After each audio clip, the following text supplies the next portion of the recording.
Folks, Black Star Network is here. Hold no punches! I'm real revolutionary right now. Support this man, Black Media. He makes sure that our stories are told. Thank you for being the voice of Black America, Roland. Stay black. I love y'all. All momentum we have now, we have to keep this going. The video looks phenomenal. See, this difference between Black Star Network and black-owned media and something like CNN. You can't be black-owned media and be scared. It's time to be smart. Bring your eyeballs home. You dig?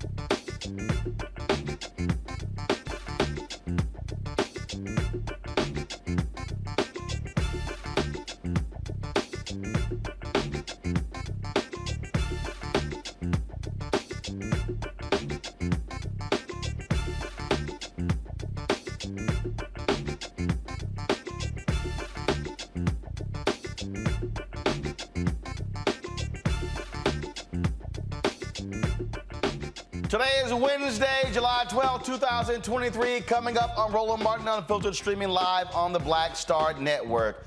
One of the dumbest members of Congress, alum Senator Tommy Tuberville, on the defensive after he stands up and defends white nationalists. Several Republicans denounced him for doing so. Vote Vets as a new ad out blasted him as well. We'll show you that as well. Oh, nothing like white men showing exactly who the hell they are. Senator Rand Paul makes a racist statement regarding college basketball players receiving money, claiming they will turn into rap stars, driving Bentleys while attacking antitrust laws in sports. Daddy was a racist, and so is he. Republican now represents a 90% Democratic area in Georgia. State Representative Meisha Mainor says she's taking a moral stand by switching up on the people who put her in office. In Texas A&M, I ain't done. I got more thoughts on how they disrespected, dishonored, and shamefully treated a black journalist and graduate of the university, Kathleen McElroy. In our Tech Talk segment, the creator of the Party Starter will explain how you can plan any event with your fingertips. Plus, recap the Jeffery Osborne Celebrity Golf Classic. Wait till we show you Jeffrey Osborne, Smokey Robinson, Johnny Gill singing My Girl. It's time to bring the funk. I'm Roland Martin Unfiltered on the Black Star Network. Let's go. He's got it. Whatever the miss, he's on it. Whatever it is, he's got the scoop, the fact, the find. And when it breaks, he's right on time and it's rolling. Best believe he's knowing. Putting it down from sports to news to politics. With entertainment just for kicks, he's rolling. It's on go, roll, roll, y'all. It's Roland Martin, yeah. Rolling with Roland now. He's funky, he's fresh, he's real, the best, you know he's Roland Martin now.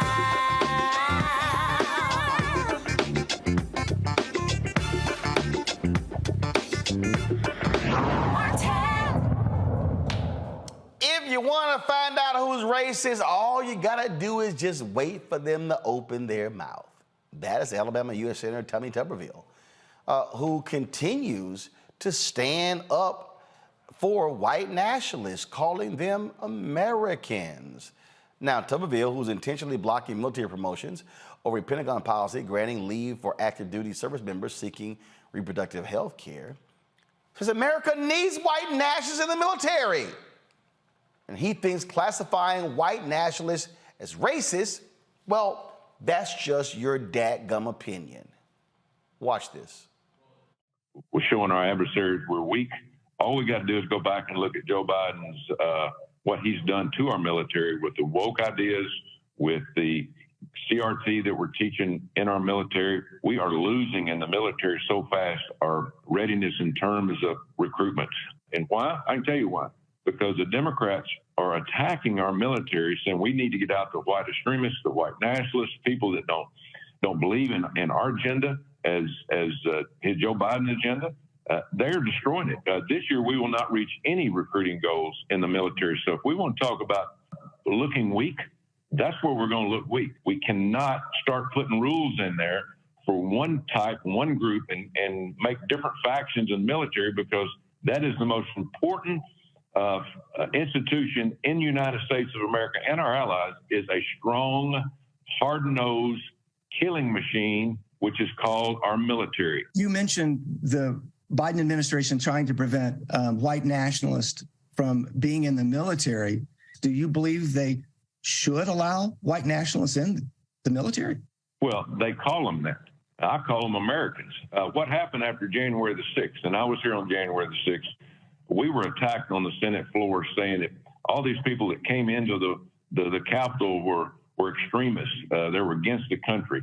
There was a lot of people, there was probably 100 of them that came in, broke windows and broke doors that should have been locked up.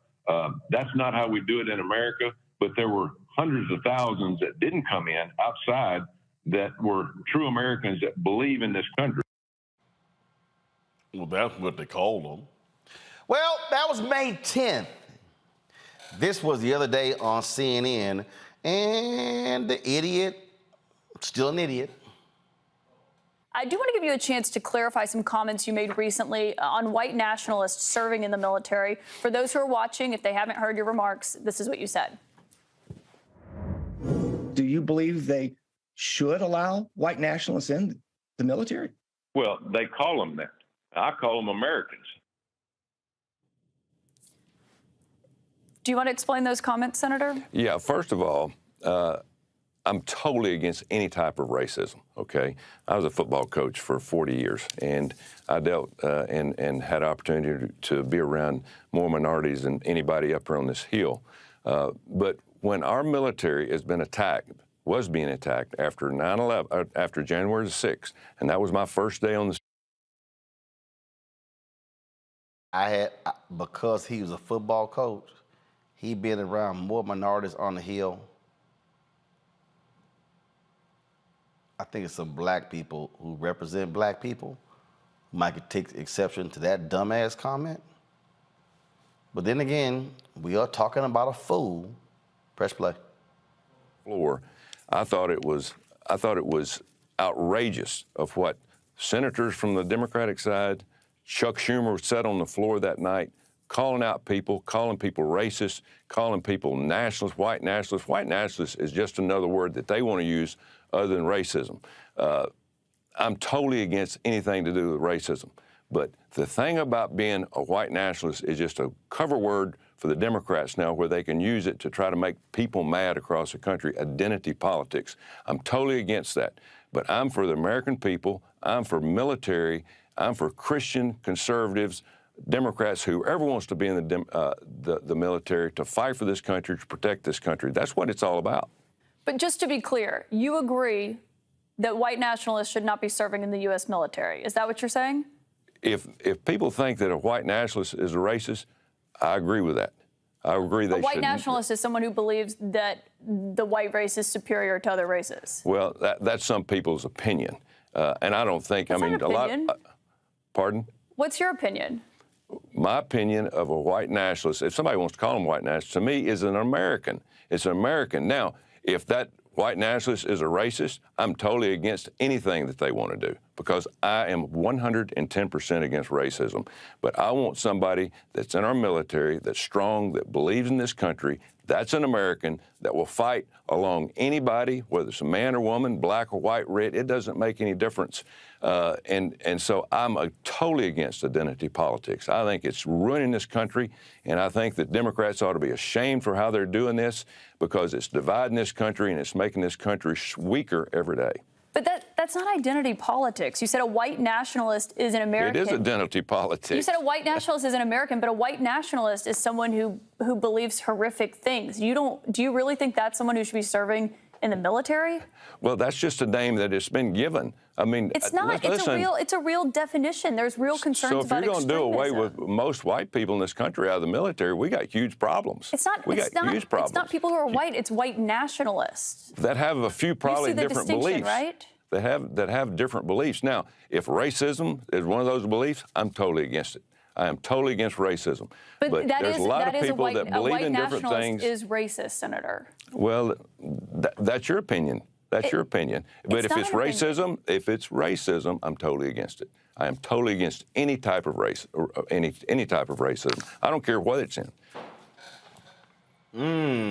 Well, the next day, an ABC reporter asked Tuberville about his definition of a racist. Can you explain why you continue to insist that white nationalists are American? Listen, I'm totally against racism. And if the Democrats want to say that white nationalists are racist, I'm totally against that too. But that's not a Democratic definition. The definition of a white nationalist is someone.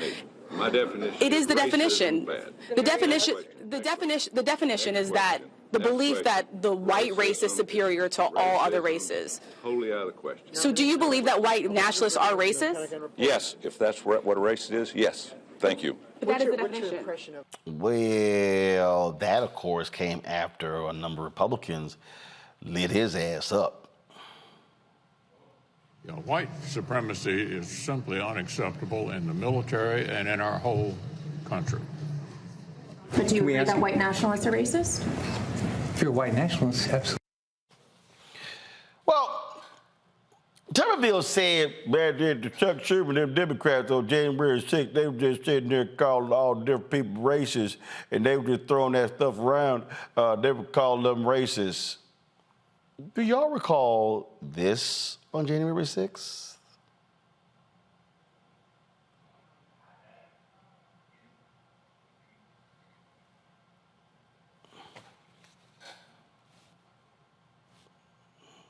So I'm going to go to my iPad in a second, y'all. Remember the white boy who was walking around with the Confederate flag? So explain to me how that ain't racist. So he was complaining about Democrats yelling racism. Well, if I see a fool walk around with a Confederate flag, I'm probably going to call him a racist. Folks, let's be real clear.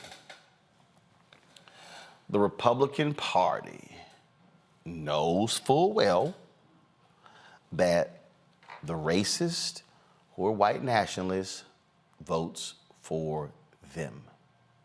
They know this. That's why they're appealing to them.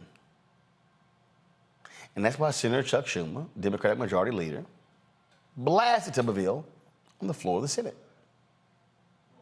Last night, given another chance to clear the air, he suggested that no, white nationalists aren't inherently racist, that yes, white nationalism is American, and that the definition of white nationalism is a matter of opinion.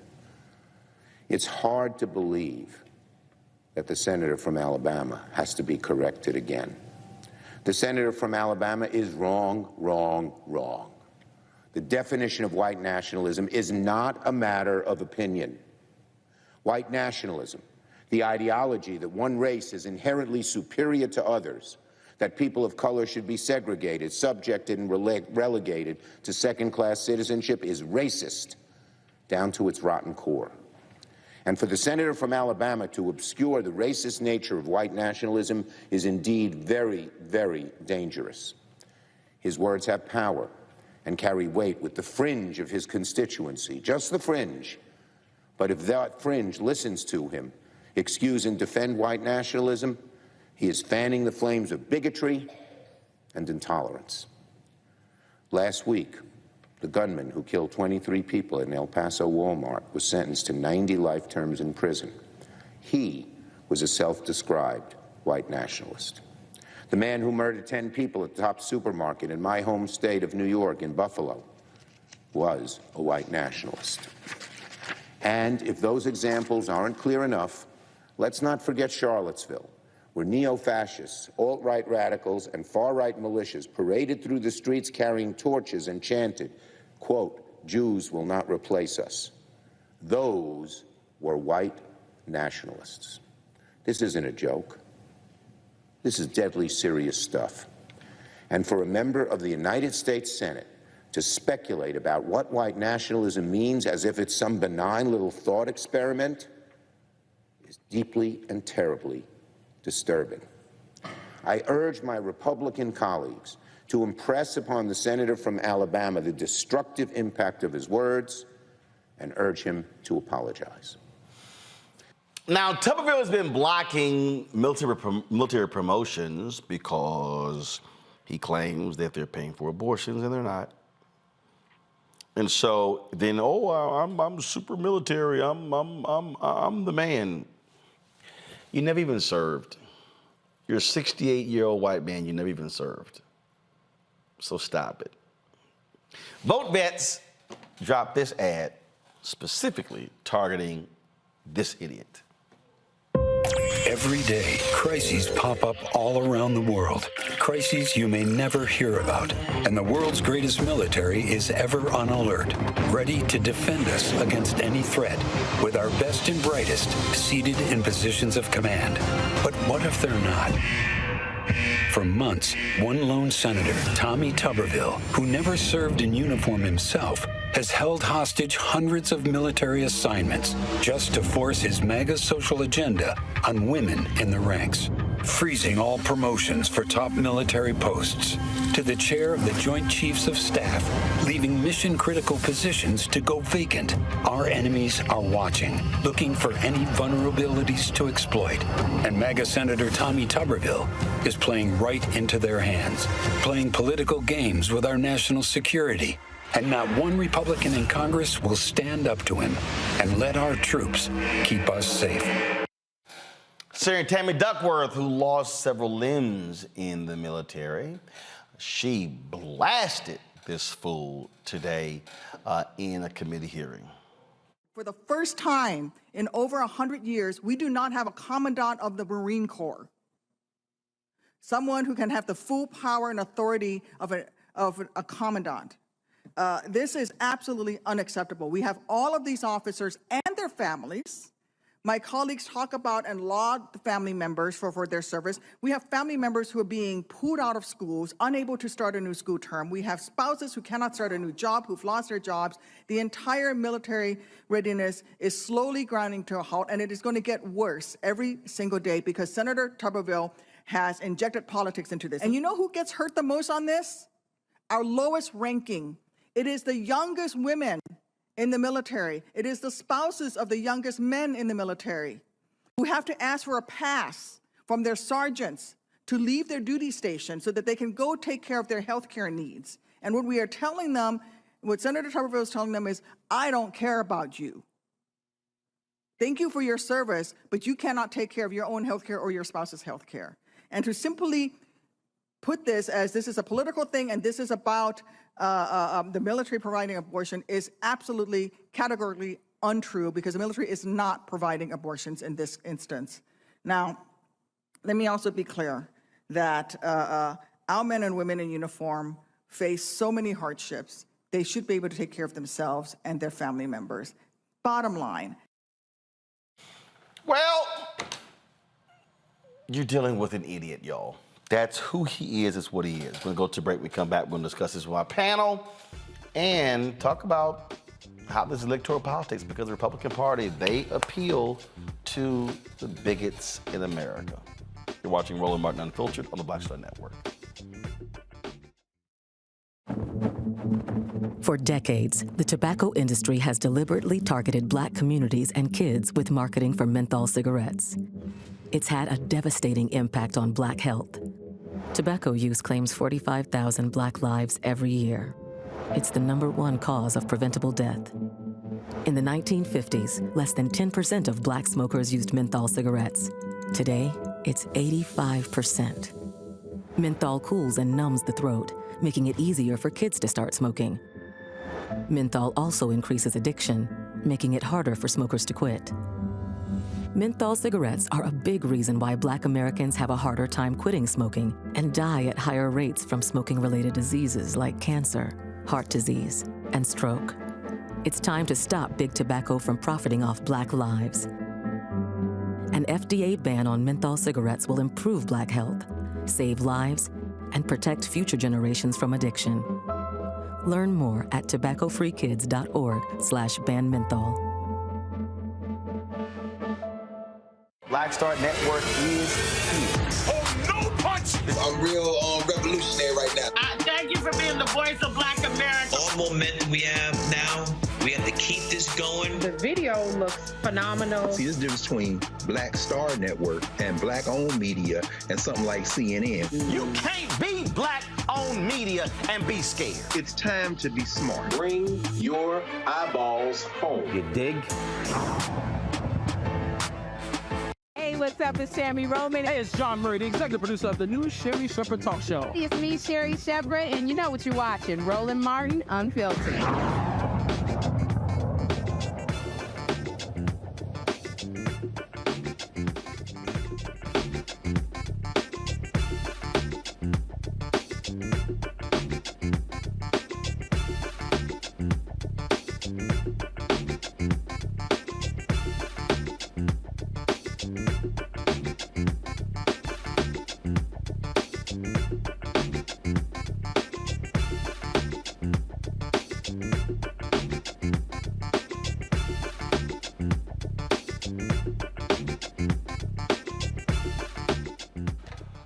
My panel, Robert Patillo hosts People, Passion, and Politics News Talk, 1380 WAOK out of Atlanta. Rebecca Carruthers, Vice President, Fair Elections Center. She's in D.C. Kelly Bethea, Communication Strategist in D.C. as well. Rebecca. I'm not a racist, and I don't, I'm racist, and so I've been around a lot of Black people, a lot of minorities, and so I know them people.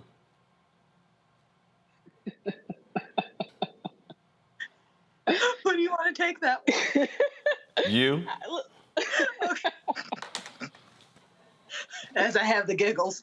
You know, I find it incredibly disingenuous on both sides of the aisle with the notion that people did not think that Tuberville was racist in the first place. this man has not changed. He has been abundantly clear on where he stands in all of his policies and all of his rhetoric. At this point, it's not even a dog whistle anymore. It's a freaking bullhorn. And it is just, it should not surprise me, but it does when people are like, oh my gosh, he doesn't think that white nationalism is racist. Well, he's a white nationalist. Of course he wouldn't think that he's racist. You know, he literally said, oh, I coach Black people. I'm not racist. Like, what are we doing here? I feel like it is very, very fake of the politicians on the Hill to think and insinuate that he is ignorant. He is incredibly smart. And that's more or less how he even got, elected in the first place, with these dog whistles that are really bullhorns, with this rhetoric that is inherently racist, with these policies that are not just conservative, not just right-wing, but racist. It should not be a surprise to anyone where this man is coming from, because he's been saying it all along. This isn't even a wolf in sheep's clothing. He's naked at this point with his racism. I don't understand why this is shocking to anyone. I think, if anything, people are feigning shock in order to placate their own respective bases, because up until this point, they just let this man be.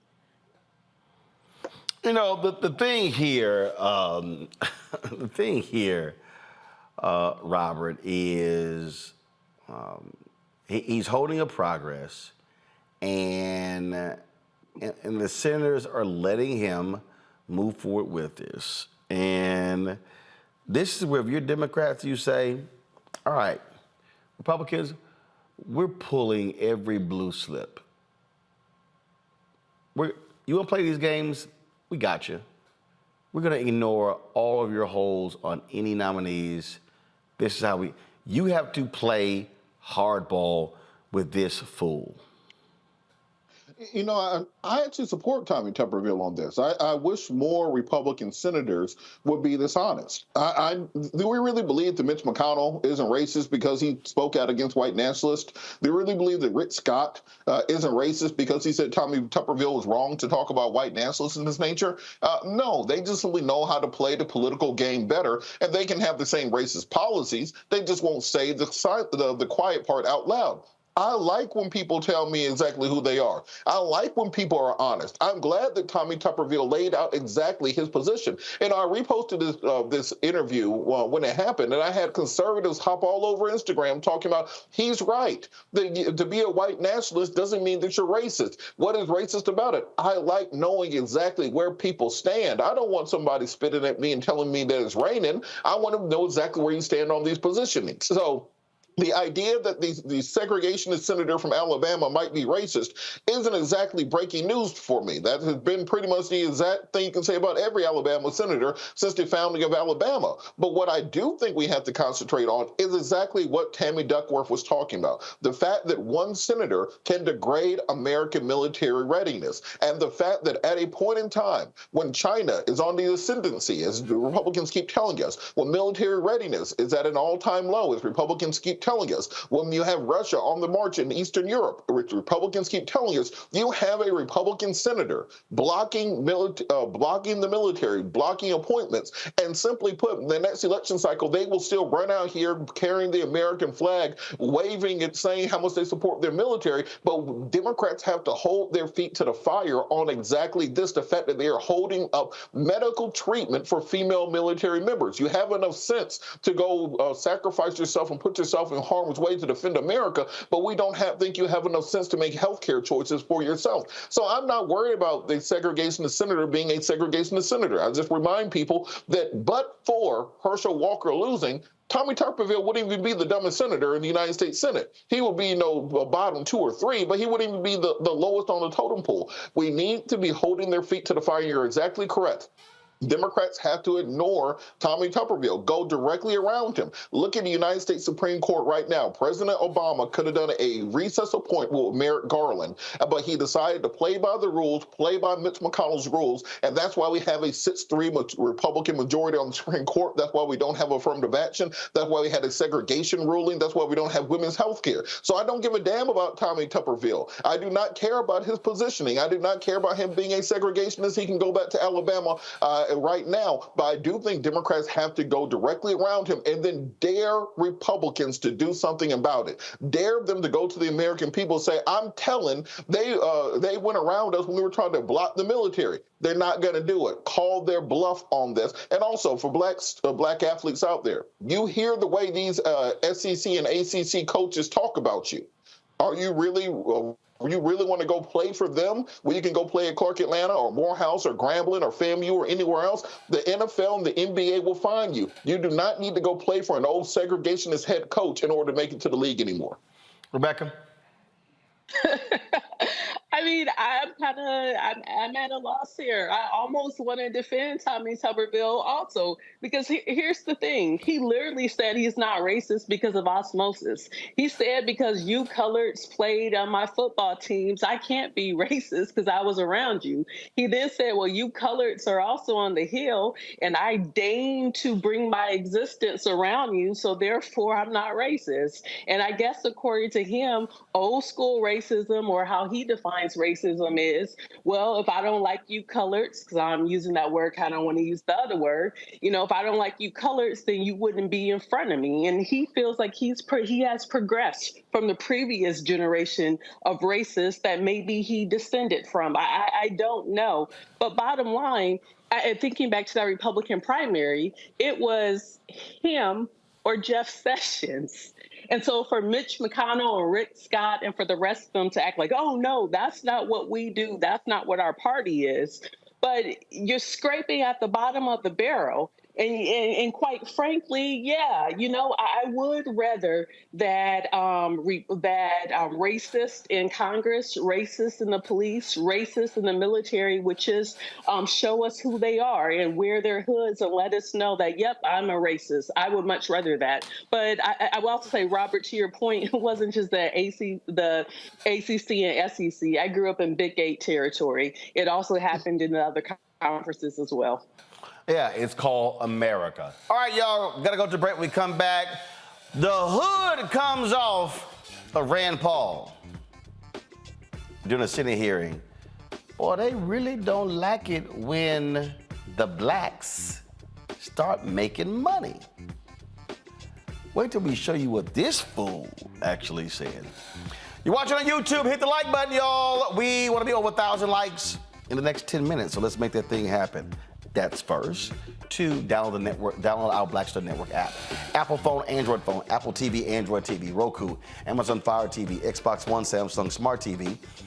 You can also, of course, join our Brain and Funk fan club. Your dolls make it possible for us to do what we do. And that is, of course, cover stores all across the country with our staff. Look, your dolls are absolutely needed. Our goal is to get 20,000 fans contributing at least $50 a year, $4.19 a month, 13 cents a day.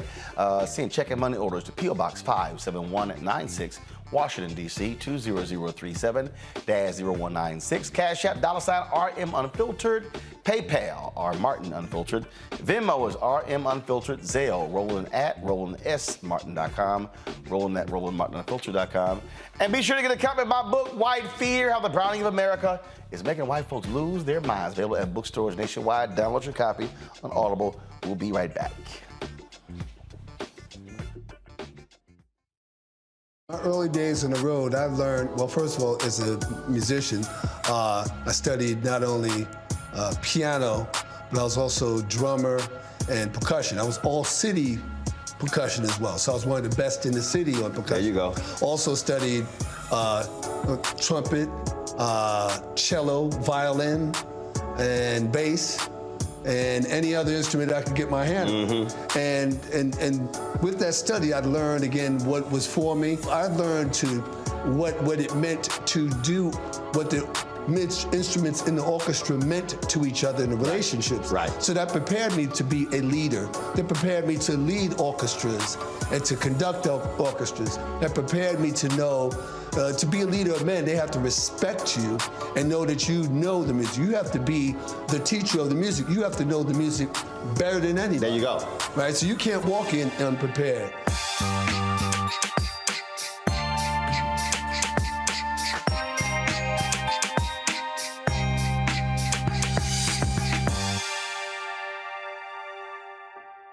Up next on The Frequency with me, Dee Barnes. She's known as the Angela Davis of hip-hop. Monet Smith, better known as Medusa, the gangsta goddess, the undisputed queen of West Coast underground hip-hop. Pop locking is really what indoctrinated me in hip-hop. I don't even think I realized it was hip-hop at that time. Right. You know, it was a happening. It was a moment of release. We're going to be getting into her career, knowing her whole story, and breaking down all the elements of hip-hop. This week on The Frequency, only on the Black Star Network. Hey, what's up? Geek Tony in the place to be. Got Caked Out Your Mama's University, creator and executive producer of Fat Tuesdays, an air hip-hop comedy. But right now, I'm rolling with Roland Martin, unfiltered, uncut, unplugged, and undamn believable. You hear me?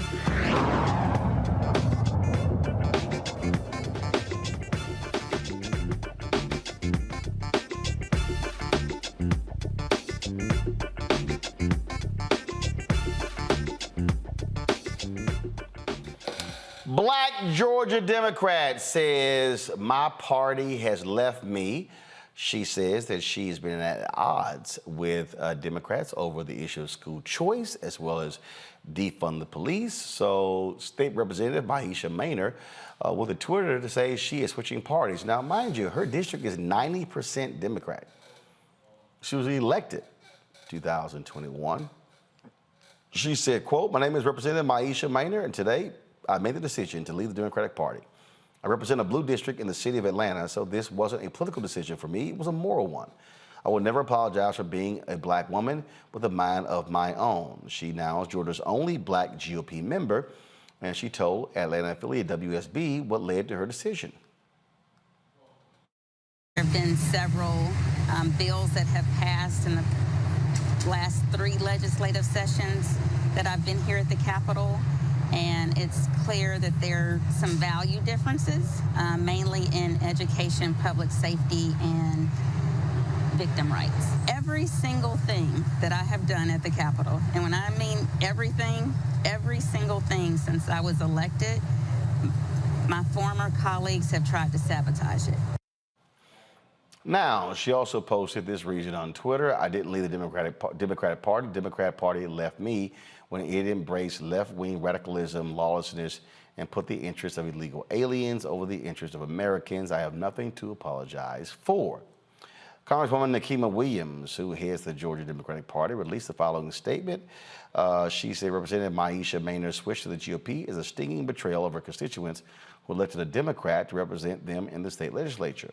House District 56 deserves a representative who would do the job they were elected to do, including fight for high-quality public education.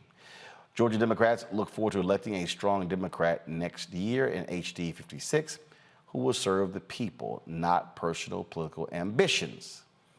In an April interview with Axios, Mainor said she had never switched parties and intends to run for re-election when her term expires next year. We contacted Representative Mainor and asked her to come on the show to explain in depth why she switched parties, but she did not respond to our request. Joining us now from Sandy Springs, Georgia, is the chair of the North Fulton Democrats, Dante Carter. Dante, glad to have you here. So this is so the district is 90% Democrat. So how is she representing her constituents by becoming a Republican if her constituents are 90% Democrat? Yeah, and overwhelmingly black. And I think that's part of the reason why I'm wearing this shirt today, Justice for Jimmy. I'm speaking of Jimmy Atchison here. Jimmy's case is one of the many cases of why I even stepped into this role as the North Fulton Dems chair because it was important to ensure that the concerns of the people in my community were being heard. One of the things that Representative Mainor has done is done a great job of elevating the voices of these families, such as Jimmy Atchison's family. His father's name is Jimmy Hill. She's done a great job of elevating these voices. She'll put the proclamations out saying that she stands for police accountability and elevating them, bringing the cameras around. And of course, what our chair, Nikema Williams, has really hit at is the fact that she's done all these things for personal gain. It hasn't been about the people. And I want to challenge people to look at her record. Look at what she's done for her community. She talks a lot about education, but what have you done for education? What have you done for your community? What have you done for economic development? What have you done to make that impact? What have you done to fight back against gentrification and actually keep your residents in their homes? And there's a lot that's being said. I've spoken to people in her district. Jimmy Hill is one of those people, and that's why I'm wearing this shirt, because at the end of the day, what she did is she laid a whole lot of people out to dry. She didn't hold up the people. We're going over to a party where the governor arrested a Democrat black elected official and dragged her out of the Capitol. You had Representative Park Cannon on the show. You're familiar with that story. We're talking about going over there, fighting a party that's been active in suppressing black votes. How does that benefit your community? Well, here's what I don't understand. First of all, I support school choice. There's actually a group called Democrats for Ed Reform. There are a number of Democrats who actually support school choice who are still Democrats. So I'm just trying to understand what's her point. Again, this is about her. This isn't about the people. And that's why it doesn't make sense, because it's not about the people. If there was interest in how the people felt, she would have actually been doing what the people elected her to do. That's an overwhelmingly black voter electorate. That's an overwhelmingly Democratic base. And so this isn't about the people. This isn't about the constituents, and that's why those moves. Questions from my panel. Robert, you're there in Georgia. Make sense of this? And Dante, good to see you. So this is my thing. Is she auditioning to be the new Vernon Jones? Because that appears to be the only logic in this, that if you're figuring out what to do with this, you know, that she's not going to progress in the Democratic Party. More than likely, she was going to lose her next election. There wasn't really a political future, but if you hop on the Vernon Jones train, you might be speaking at the next Republican National Convention. You know, there's an opening with Diamond and Silk. Maybe they're hiring. What do you think is the logic behind this? You know, at the end of the day, we saw what happened to Vernon Jones. He went home. He's on a first-class flight to the same place, period. When you do anything for clout, we're going to sit you out. Well, simple as that. Rebecca?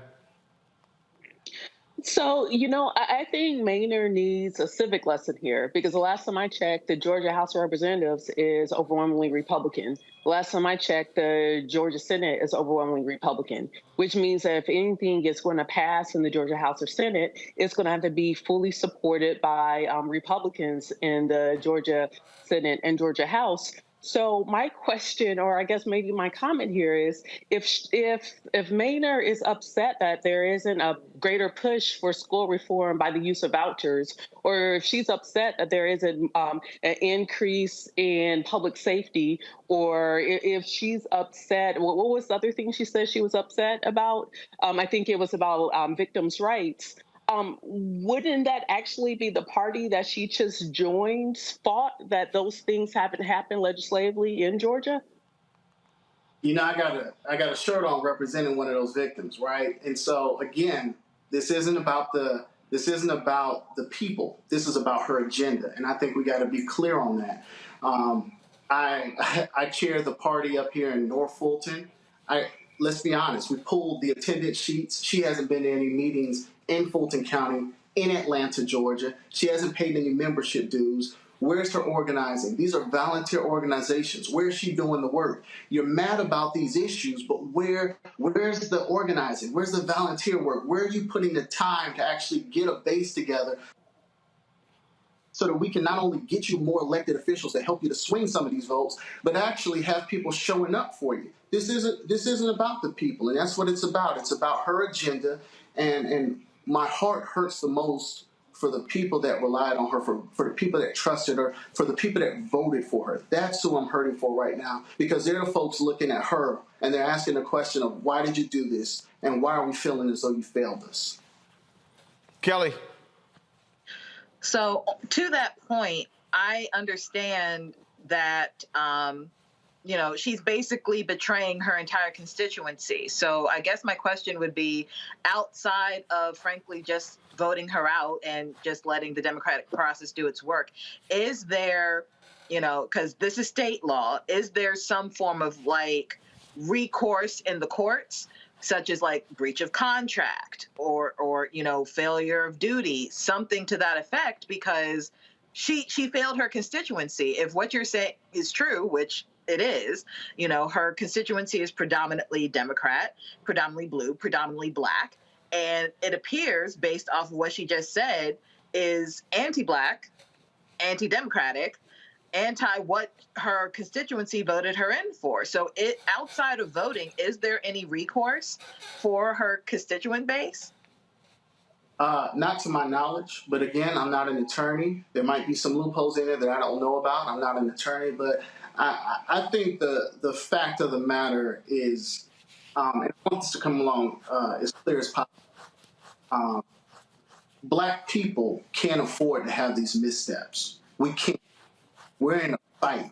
We're in a fight here in the state of Georgia. That's why this thing has been busting out the seams as the way it has. That's why we were ranked number 2 in early voting nationally, right behind Texas. We are in a fight. People here understand they're in a fight. And what we have to do is we got to get the folks that don't represent the people in spirit, that are going up under that gold dome calling themselves Democrats, out. Because this has got to be about the people. It's not about the people. This thing's going to fall apart. And I'm not here for anything to fall apart. I'm here to organize, mobilize. I'm here to make an impact. All right. Dante Carter, we appreciate it. Thank you so very much. Thank you. Folks, we come back. Senator Rand Paul shows he's really, really dumb and loves to make racist comments. We'll have it for you next on Roland Martin Unfiltered on the Black Star Network.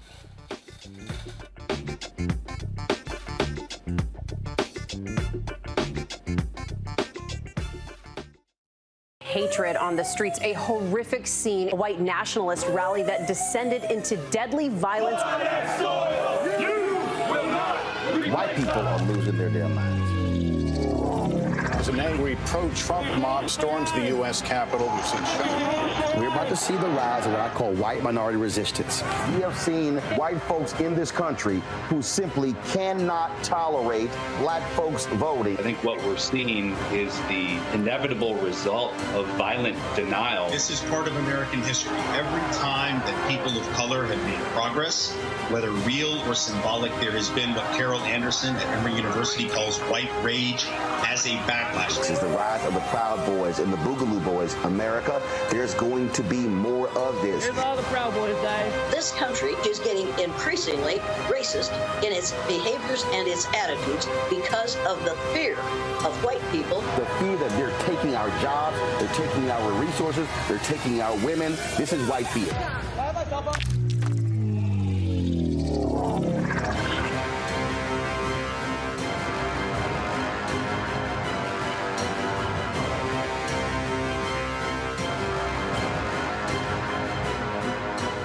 When you talk about blackness and what happens in black culture, we're about covering these things that matter to us, speaking to our issues and concerns. This is a genuine people-powered movement. There's a lot of stuff that we're not getting. You get it, and you spread the word. We wish to plead our own cause too long have others spoken for us. We cannot tell our own story if we can't pay for it. This is about covering us. Invest in black-owned media. Your dollars matter. We don't have to keep asking them to cover our stuff. So please support us in what we do, folks. We want to hit 2,000 people, $50 this month, raise $100,000. We're behind 100,000, so we want to hit that. Y'all money makes this possible.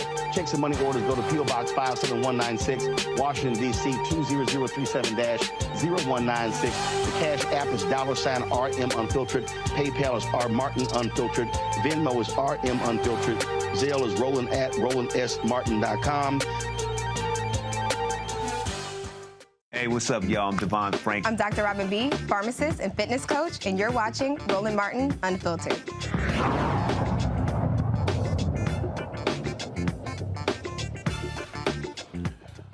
Well, Senator Rand Paul's dad, former Congressman Ron Paul, was quite efficient with releasing racist information in his newsletter. Well, just like father, just like the son. During a hearing about antitrust issues with sports, the Kentucky senator made this rather racist comment. The court ruled unanimously that the NCAA can't invoke their rules. And so they've completely screwed up college athletes. We used to be proud. Many of us loved watching amateur athletes that weren't paid. Now everybody that plays basketball in college is going to be driving a Bentley or a Rolls. I mean, we're going to be seeing rap stars instead of basketball stars. I mean, this is crazy. But you know why it happened? Because Congress sat around and said, oh, well, because of antitrust, we can't let the NCAA do it. It went to the court, and the court made the ruling, unfortunately, a unanimous ruling based on the law. So the law's got to change. Antitrust shouldn't be involved with association.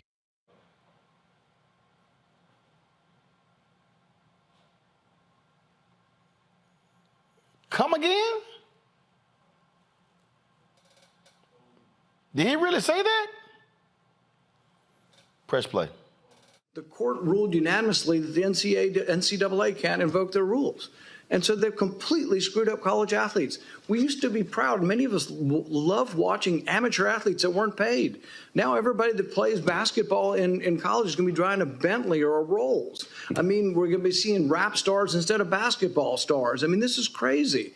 But you know why it happened? Because Congress sat around and said, oh, well, because of antitrust, we can't let the NCAA do it. It went to the court, and the court made the ruling, unfortunately, a unanimous ruling based on the law. So the law's got to change.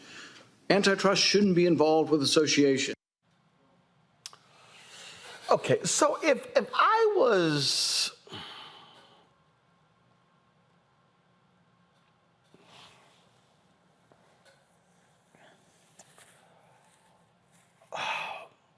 you know, I got to stand up for this one. I can't do it. So if I was sitting here deciding who, first of all, buys more Rolls Royces and Bentleys, it's rich white people, not rap stars. And then he makes this comment about, oh, I remember the day when things were so great. Things were so great, and then this day when, you know, we had amateur athletics. So let me be clear here. I just want to be clear, y'all. So we don't mind coaches. We don't mind coaches making $6, $7, $8, $9, $10 million, driving Mercedes, driving Bentleys, driving Rolls Royces. Oh, but now it's a problem because the players are getting paid. See, we don't mind that form of slavery of getting free labor, but no, Senator Rand Paul now is upset because it's now somehow upended the whole process because now the very people who are doing the labor, largely black people, they are now benefiting from the same system. So he then says, oh my goodness, we're now going to be getting rap stars instead of sports stars. Robert, when we talked about Tommy Tuberville, you said, hey, I appreciate Tuberville saying this because he told us exactly who he is. That's exactly what Senator Rand Paul did. See, now, Robert, now I understand why his neighbor kicked his ass.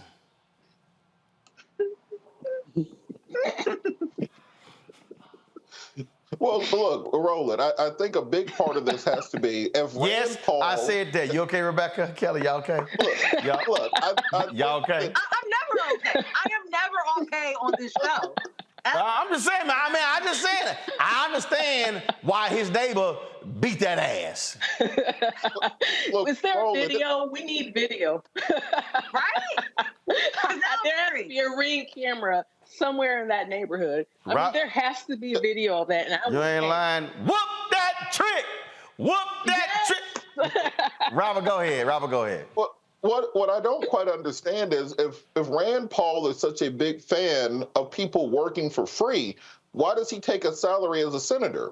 Shouldn't he say, well, for the good of the country and as a patriot and in the name of, amateurism and politics not being bought out, I'm not going to take a salary. And it's interesting to me, he has a bigger issue with college athletes being paid for the services they render than he is with Supreme Court justices being paid by their sugar daddies in order to make decisions. It just came out today that Clarence Thomas was getting Venmos from lawyers who had business before the Supreme Court. No. Factually, that wasn't Clarence Thomas. It was reported that one of his staffers was getting. One of his staffers. Go ahead. Yes, the person who worked for Clarence Thomas was getting money via Venmo from lawyers who have business in front of the court. Justice Alito was getting flued out all over the place on vacation. That Clarence Thomas was literally being paid off by Harlan Crow, paying his children's tuition, paying for his mom's house.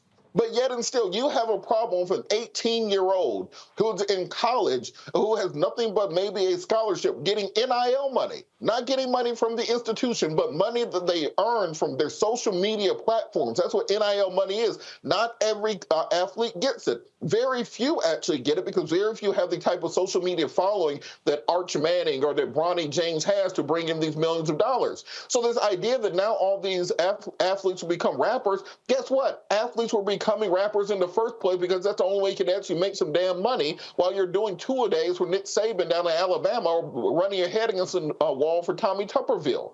These people are absolutely ridiculous. Then this idea that they have of second-class citizenship for black people.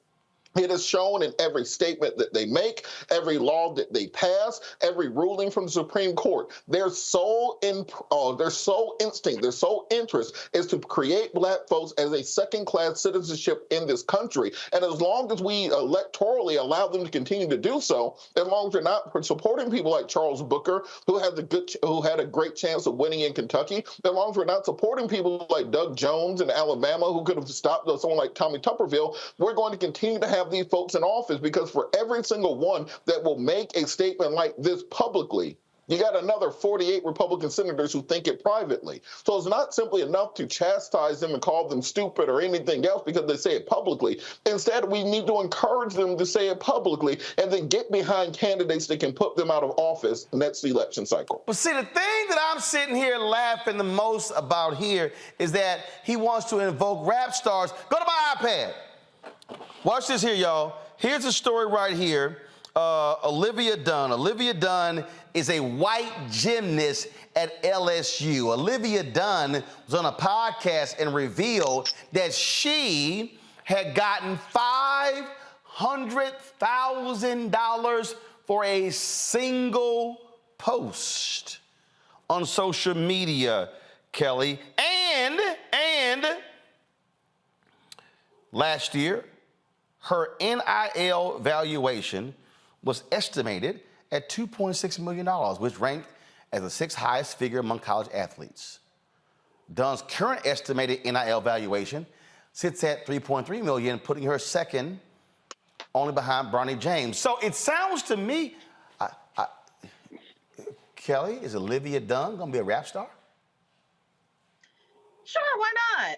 You know, we got Iggy Azalea out there and the white chick off of Wild 'N Out. Why not? But no, I sincerely doubt she's going to be a rap star. I sincerely doubt any of these athletes want to be rap stars at the outset. Like Robert said, they want to be athletes, but once upon a time, even still today, they don't get paid like the athletes that they are. And that is the issue here. I feel like, I initially wanted to say that Rand Paul lost his damn mind, but he really revealed it.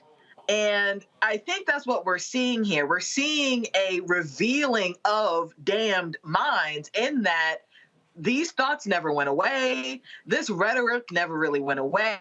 It's no longer a dog whistle. It's on a bullhorn. It's being streamed. It's being interviewed. It's being broadcast. And people are agreeing with it. We have congressmen who agree with it, and they are setting policies out there that are in agreement with this racism. And for people to think that these are outliers, that these thoughts are on the fringe, you are mistaken, because newsflash, we are entering a Jim Crow 2.0 by way of these rulings from the Supreme Court, by way of these Tubervilles, by way of these Rands. And unless, like Robert said, we actually utilize this democratic process that we still have a little bit of and vote these people out and rewrite some of these things that they are bringing passed down, we are going to be even more inundated in the shit show that they are establishing, because we think that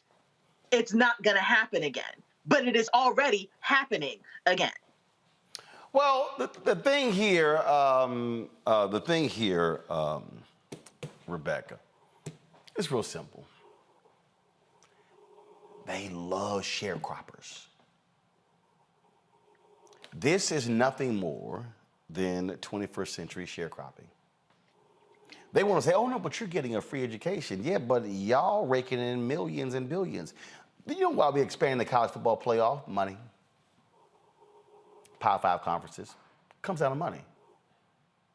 None of these people say a word about the coaches with endorsement deals, commercials. I mean, maybe Control Room can find it, but have you seen Rand Paul complain about Nick Saban being in Aflac commercials? Oh, I get it. So we're fine when a coach can make $10, $15, $20 million. But it's a problem when it's the players. Rebecca? I'm mad that Rand Paul thinks that the only Black people who get money are rap stars.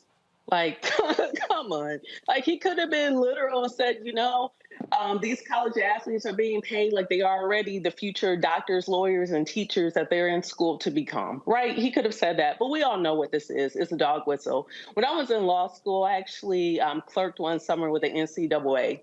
And my sports law professor was the NCAA Division I fractions chair. It was literally her responsibility to go from conference to conference to do some of the investigations. And one thing that I would tell you from all the stories she shared about those investigations is that college athletes have been paid since the beginning of athletics in college.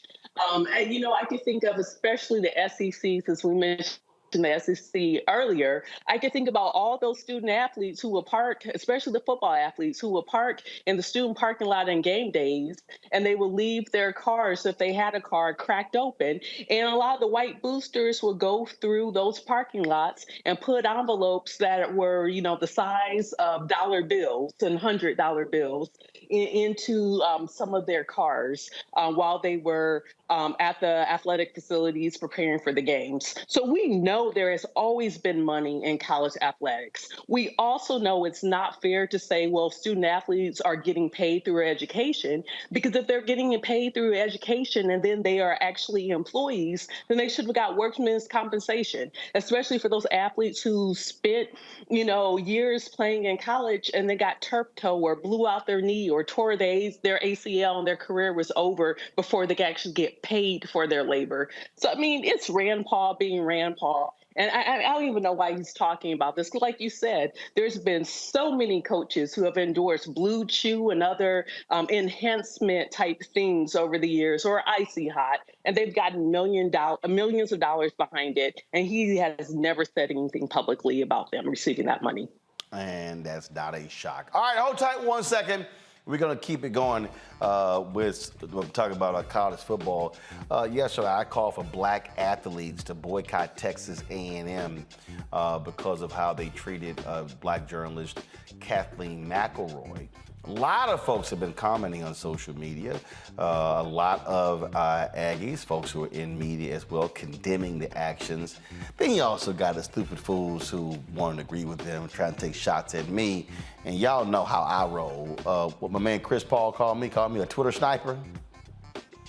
I was taking some bitches out like we threw us the movie American Sniper. That's how I roll.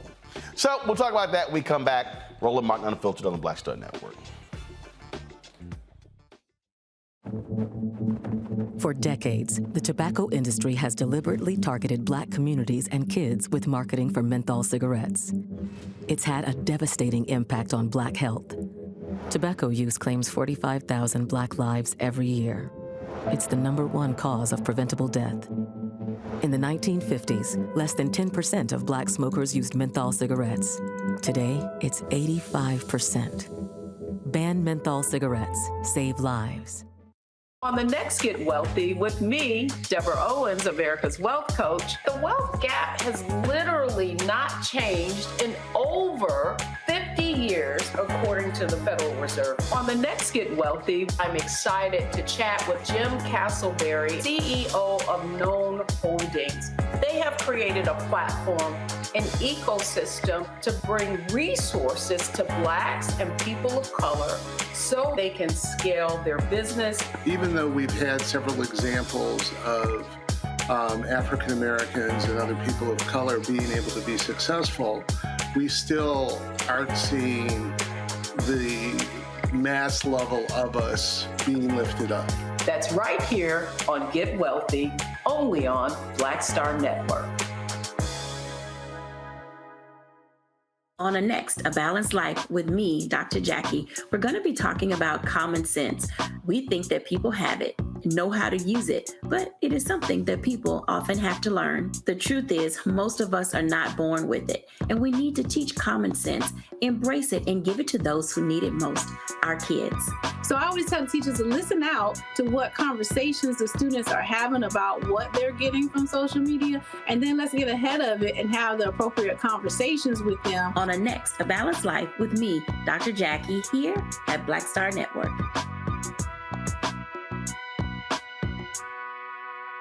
Next on the Black Table with me, Greg Carr. Succession. We're hearing that word pop up a lot these days as our country continues to fracture and divide.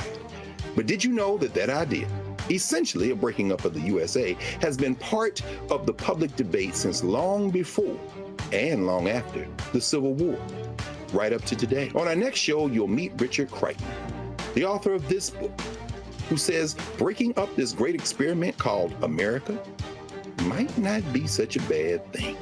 That's on the next Black Table, right here on the Black Star Network. Hello, we're the Critter Fixers. I'm Dr. Bernard Hodges. And I'm Dr. Terrence Ferguson. And you're tuned in to Roland Martin Unfiltered.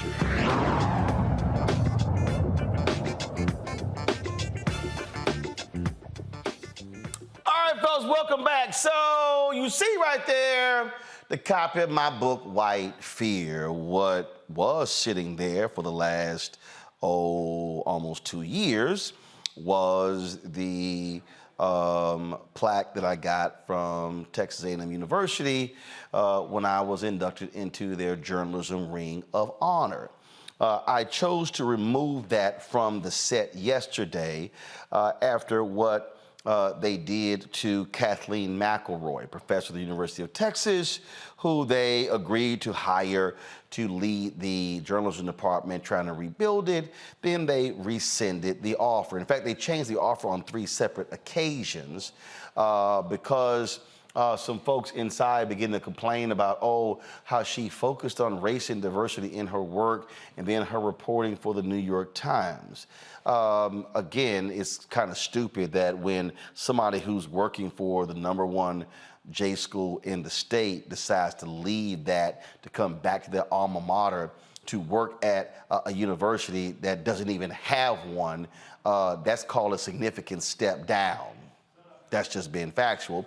But they chose to do that. And so she said, to hell with this, I'm going back to the job that I had, which is exactly what she should have done.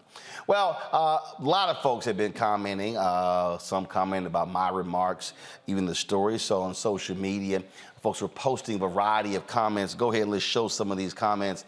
A lot of people, other journalists, former students were saying that. Jennifer Harris said, I'm glad Kathleen is staying at UT. A&M botched this terribly. It should make clear that our Texas-led leaders have created a hostile environment in Texas ed and higher education. The consequences of their right-wing culture war will be felt for years. As an alum of UT, I am concerned. You see, she was responding to James Berrigan, who wrote Texas A&M watered down an offer it had made to a UT professor it had recruited to revive his journalism program after conservative backlash. Not even being an alumni could save the recruited professor. Go to the next tweet, please. This was posted. First of all, this is what I posted this morning. This is what I posted. Good morning, everyone, except the Texas A&M University Board of Regents leadership. They have made it clear with their mistreatment of former student Kathleen McElroy that they do not respect black graduates, and shame on board chair Bill Mahomes, a black man who allowed this. Next tweet, please. Come on, let's go. Okay, where are the other tweets of other folk? I mean, I don't need my tweets, y'all. Okay, I don't need mine. So go ahead to the next one. I don't need mine. That was somebody who was sitting here asking me, come on, let's go to the next one. Okay, all right. So anyway, there were a number of people who were tweeting a variety of tweets and posting comments. And see, the thing that was just crazy to me, when you look at what is going on here, when you look at what the reaction, people have been blasting them because they say it literally makes no sense. It makes no sense that you recruit somebody and then you would essentially come up with some BS that has nothing to do with the job to then say, well, why we're not going to offer this person the contract. It just makes no sense whatsoever. But what it goes to show you also is what is happening in these red states. In these red states, where these Republicans and largely white conservatives are doing what they are doing, what they're upset with and they're angry with. They're angry with anybody who, frankly, is black. I told y'all, the University of Florida, they had 3 positions open in their Department of African American Studies. They could not get folks to apply for the jobs. So what you're about to see, first of all, you're going to see more of this. That's first of all, you're going to see more of this. You're going to see more of these individuals who are going to be doing this, who are going to be stopping, if you will, folks from getting jobs because of this DEI hysteria. But you're also are going to see black folks say, y'all can kiss my ass in these jobs. And see, I warn everybody this in white fear. I say there's a reason it's called white fear, how the browning of America is making white folks lose their minds. You see, they decided to say, oh, we don't want this woman. Now, damn the fact that she's frankly overqualified. Let me be perfectly clear, okay? Texas A&M Journalism Department sucked when I was there, okay? You don't even have one. So you got somebody of high quality to come back to build something, and you fools screwed that up, and you didn't even know how to do it right. So now you want to sit here and essentially make up some stuff. Now, university hasn't responded. I've reached out to the president, to the chancellor, John Sharp, the president, Kathleen Banks, Bill Mahomes, the board chair. None of them have responded. This is what Sherilyn Eiffel tweeted: the outrageous treatment of a distinguished journalist, Kathleen McElroy, by Texas A&M is beyond the pale. They will pay dearly for this disgrace. The choreography mirrors the treatment of Nicole Hannah-Jones by UNC. Unions are bowing to white supremacy. And don't be surprised if they get slapped with a massive lawsuit, and they should also absolutely lose. But again, this is what you're dealing with. You're dealing with the gross mistreatment, and the thing is, why would you sit here? Why would you sit here and literally say we're going to pull an offer and change the terms for no reason whatsoever. Teresa Woodard tweeted, I stood over this all day long and my feelings of disgust only deepened the more I thought about it. I'm so embarrassed by what my alma mater did to Kathleen McElroy. That's what she tweeted. She's a journalist there as well. Mark Lukowicz, shameful episode at TAMU, Texas A&M recruiting, then bowing to outside pressure to effectively unhire Kathleen McElroy to revive his journalism program, a disturbing pattern vis-a-vis Nicole Hannah-Jones and UNC. Remember, of course, UNC was going to hire her for a tenure position. They had one of their donors out of Arkansas object to that. And so what they then did was they pulled the offer. Then after they got embarrassed, they reinstated the offer. Then she was like, yeah, I'm good, and took her talents to Howard University. This right here, Texas Scorecard. This is a right-wing site. Texas Scorecard, headed up by Texas Aggie Michael Quinn Sullivan, did a smear job on Kathleen McElroy after she was offered a tenured job to bring back the journalism department at A&M. The offer was withdrawn after the Scorecard story. And so what you have to understand, folks, is how these hardcore right-wing conservatives, what they are doing, how they are using their power to lie, to make stuff up, and to intimidate others. My man Clarence Hill, who's a UT graduate, he says the university celebrated its decision to hire Kathleen McElroy to revive his journalism program. She says she's staying at UT after she felt judged because of her race and gender. Now, what was so stupid is, why would you actually have a big ceremony celebrating somebody, but then you get rid of them? And see, this is the thing right here, and I think, and this is sort of twofold. So President Kathleen Banks and Chancellor John Sharp, clearly they were on the same page to hire Kathleen McElroy. But it wasn't until they go to the Board of Regents where all of a sudden they begin to interject. So here's the first thing. Why in the hell is the Board of Regents getting involved in personnel matters like this? And Kathleen Banks, why didn't you fight harder? In fact, if I'm Banks, why I don't want to even be president if you fools going to be sitting here controlling all of this. This was not a high-level position, y'all. This wasn't an executive position. It wasn't even the dean of a college. It was the director of a department. And so you're going to sit here and tolerate this? You're going to sit here and allow them to do this here? Yeah. This is the photo. This is the Board of Regents right here. That's them. That's them. The black guy right there, Bill May Holmes, only African-American on the board, A&M graduate. Bill, my question for you, how did you allow this to happen? You are the chairman of the Board of Regents, the first African-American to ever hold that position. And this is your legacy, denying a graduate of Texas A&M the opportunity because these white folks don't like the fact that she has advocated for diversity in media. So that's what we're doing, huh? That's what we're doing. Suzanne Halliburton tweeted, A&M, you made the absolutely perfect hire to revive your journalism school when you landed my friend Kathleen McElroy. Emphasized perfect, read her resume, and now you're letting stupid politics over DEI mess it up. Alums shouldn't let this happen. Kathleen is one of you. This guy here, Drew, I was surprised when A&M hired McElroy and thought they were moving in a positive direction considering their past. But then they went out of their way to mess it up. Glad UT is getting her back. See, the thing here, Rebecca, that we need to understand is that when we're talking about jobs at Texas A&M. It's in Texas. So now imagine this happening in Louisiana, Mississippi, Alabama, Florida.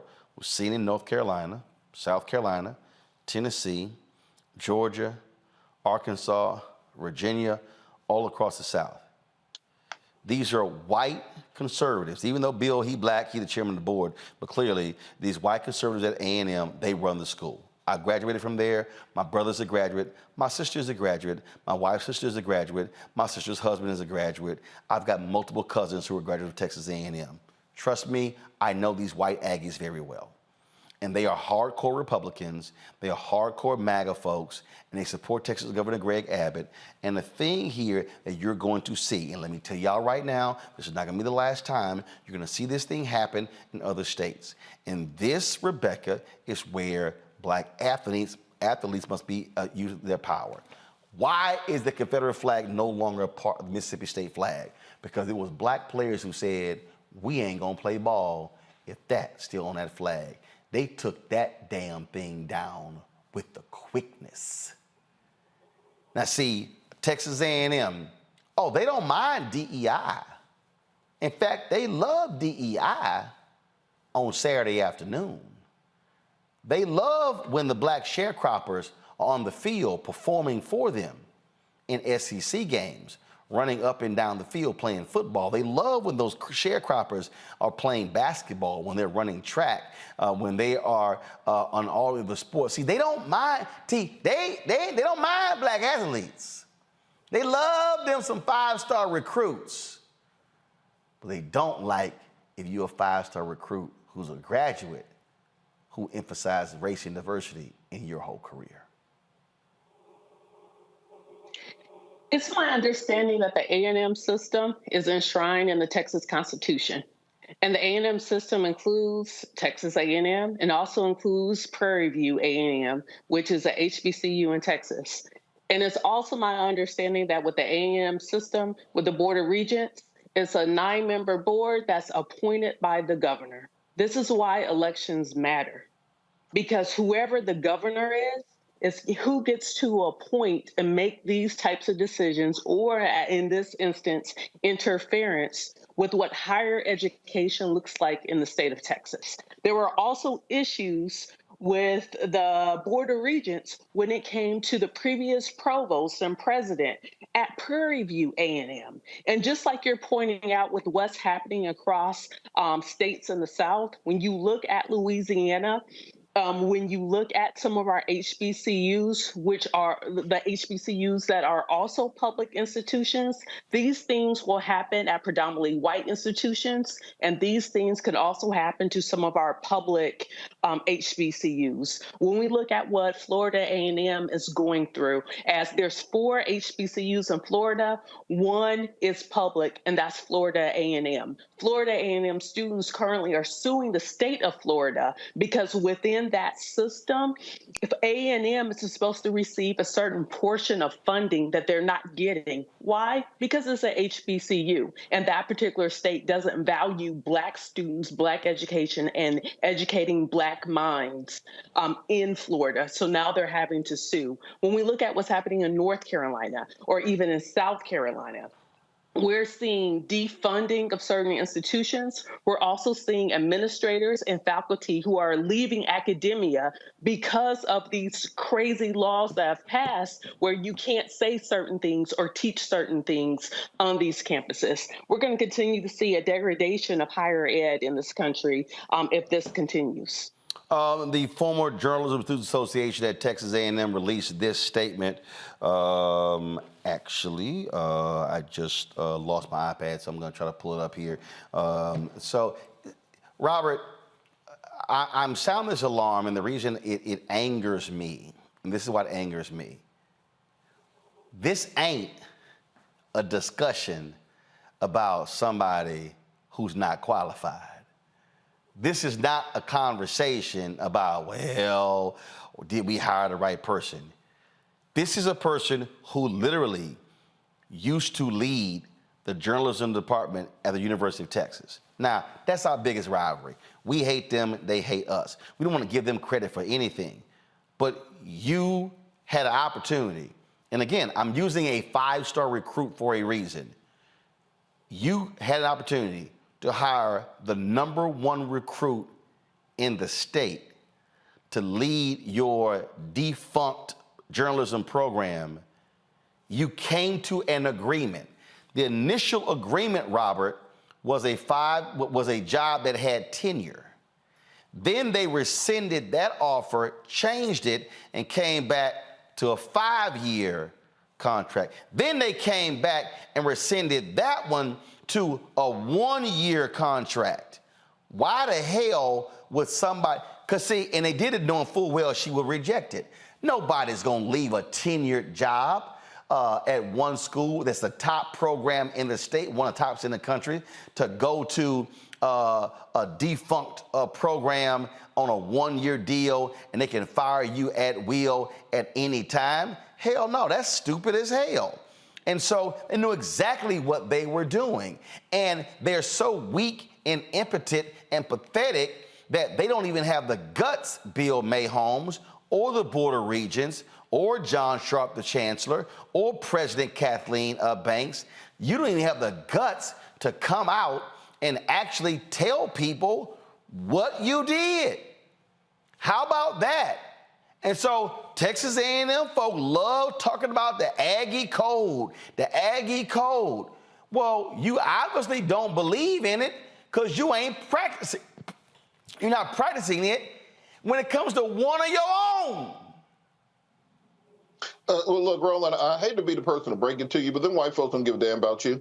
They like the alumni checks that you send in. No, hold up. They like the pictures. Hold up. They don't care about hold up, you. Robert. No. They give a damn when the football coach and the basketball coach, for men and women, asked me to help recruit. They gave a damn when the previous 4 presidents asked me to help recruit. See, again, they give a damn when they want you to do some work. But here you have a case where you're a former student, and now when it comes to taking your expertise and now bringing it there, teaching the next generation of students, then it's kind of like, oh, hell no. Oh, see, they give a damn if you're a black coach or you're a black player because, again, they want those black sharecroppers. That's what they give a damn about. And so I get the whole deal about in terms of who's giving and whatever. Oh, so yeah, they didn't see when Mark Turgeon was the head coach and Kyrie Irving, it came down to Duke and Texas A&M. Guess who phone rang? Mine. See, when it came down to them on the academic side recruiting some top black students, guess who phone rang? Mine. They gave a damn then. And I'm talking about the last 4 or 5 presidents. So they give a damn when they want you to speak at an event and say, oh, they gave a damn when, oh, it was great seeing you wearing your Aggie ring on ABC this week or when the Texas in a lapel pin. But then they get pissed off is when you use the same mouth to fire back at them. And see, the whole deal is I made it clear to them, I don't want a job from y'all. I ain't here to kiss your ass. But I'm going to bring this heat. Go ahead. Well, Roland, like I said, at the end of the day, they could care less. They liked everything that you did, but they don't care. They don't like you.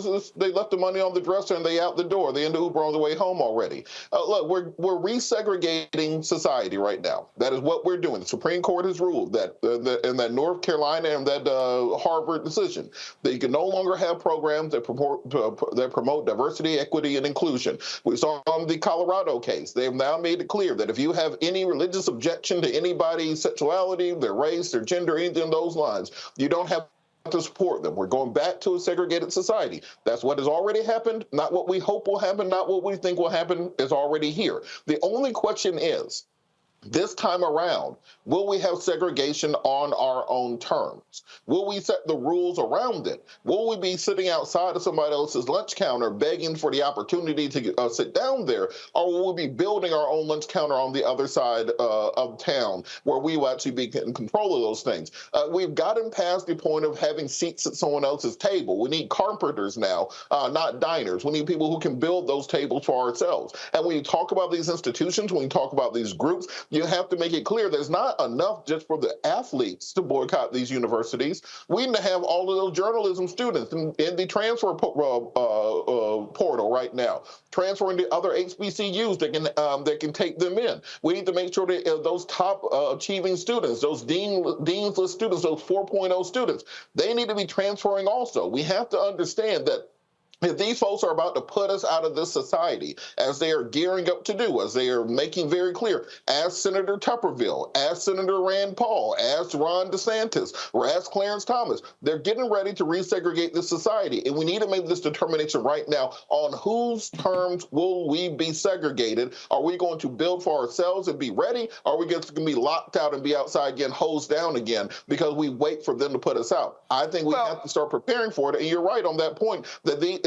has to not just be the student athletes. It got to be the whole faculty, the whole staff, the whole student body. If y'all don't want black folks in this institution, y'all figure out how to run it without us. Well, but here's the whole deal, though. Here's the reason I specifically mentioned the athletes, Kelly, is because, they want that money.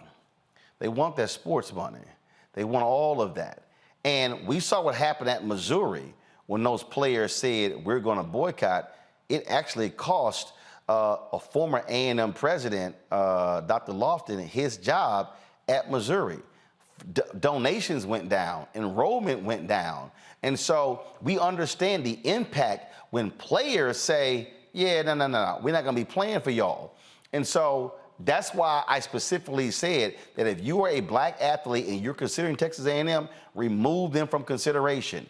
If you don't make your visits, if you're considering A&M, you're considering other top institutions. Do not come, because then all of a sudden, I'm telling you, and here's the thing, Kelly, all this takes is for 2 or 3 top black athletes to publicly say, because of how they treated this sister, I will not consider Texas A&M. See, it doesn't, you don't need the whole 15, 20, 25 scholarship class to bounce. All you need are 2 or 3 to get their attention. And before I go to you, the reason I believe in fighting them on this, and I totally understand Robert's point, and I get it 100%. But Rebecca made the point earlier. This is a state institution. Texas is a state that's majority minority. That means that taxpayer dollars goes to fund that. There's something in Texas called the Permanent University Fund. That's the money that we get from them oil leases and those oil fields. 2/3 of the PUF fund goes to the University of Texas system. 1/3 goes to the Texas A&M system. We're talking about billions of dollars, and we're talking taxpayer dollars.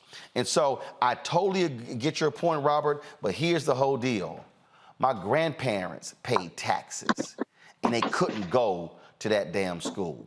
My parents paid taxes, and they couldn't go to that damn school. I still own my home there in Texas. My brother owns his home. My sister owns her home. My other sister owns her home. And so that's our goddamn money that's funding that damn school. And so what I am not going to do is allow these white racists to play this game and somehow tell black folks we must somehow go somewhere else. Hell no. Our money built that shit, and we're going to be damn well taking advantage of the resources of that institution, Kelly. And I completely understand that point. I absolutely agree that you should advocate on behalf of yourself, given the structure of the university system down there, given the fact that your taxpayer dollars are paying for this institution. I completely understand that. But even still, we are still seeing a situation in which they would rather, and by they, I mean this racist minority, but even still in a very powerful seat of power, they would rather see themselves fail and tout that failure as a success than to actually be successful. And that is what we're seeing with this professor who, like you said, is at the very top of her game within the state and arguably in the country. And the fact that they kept reneging on an offer 2, 3, almost 4 times just because they were afraid of what their students, prospective students, would be learning from this woman, which would actually be to open up your mind and to investigate and to question and to report and to be truthful in journalism and not tout nonsense and not tout misinformation and disinformation and fall victim to this era of alternative facts. They are so afraid of actual journalism that they would rather see their defunct program of journalism keep failing than to bring somebody in who can actually restore true journalism. And if that is the case, if you would rather tout failure as success, even though the short-term solution that you're talking about being these athletes outright saying, I'm not coming because of how they treated her. I'm not coming because of how they could possibly treat me if I go. That's a short-term fix. That's a Band-Aid on a very, very deep wound. So the real question is, what are we going to do about that deep wound? Are we going to throw salt on it and make sure that it festers, or are we actually going to try and heal it? And I don't even know at this point, given the policies coming down, the way that SCOTUS is coming down on hearings, how exactly we can fix this short of a complete overhaul of the system itself. Again, how do you impact the change? You do what Dr. King said on April 3rd, 1968, you redistribute the pain. Dr. King said you withdraw our economic resources. The greatest resource, the way to hit Texas A&M where it hurts, is if you withdraw black athletic talent. If the black athlete says, adios, I'm not considering you. And again, you don't need 10 or 20. 2 or 3 say we're not coming, that is going to scare the hell out of them. What black people must begin to understand is, how do we leverage our power? This is the statement from the former Journalism Student Association in support of Kathleen McElroy, class of 1981.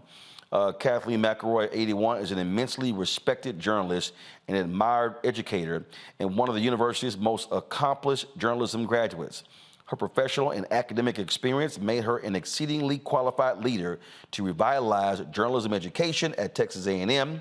The news that she is no longer coming after the terms of her contract were repeatedly changed is a major loss to Texas A&M. Media reports about the reasons for her departure are concerning. We asked the university to be transparent in what transpired with McElroy's contract and address its plans for the future of the program. As advocates for journalism education at Texas A&M, we asked what will be done to ensure that the program is led by someone who understands the media business and how to train the next generation of journalists. And it says the FJSA board members who are affiliated with or employees of the university recused themselves from the drafting of this statement. Folks, you get their attention by withdrawing black athletic talent. That's number one.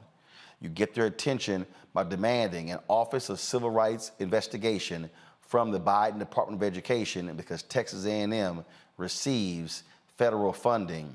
And number three, you mobilize and organize and you vote the asshole Republicans out of the Texas legislature, and you target young voters who in 2022, 75% of all voters in Texas 30 and under did not vote. That's how you get it done, but it's step by step. We're going to continue to monitor this story and continue to call for that action. Got to go to a break. We come back, our Tech Talk segment. Plus, I got a little something special. Smokey Robinson, Jeffery Osborne, and Johnny Gill at the Jeffery Osborne Classic that closed last night. You're watching Roland Martin Unfiltered on the Black Star Network. Back in a moment.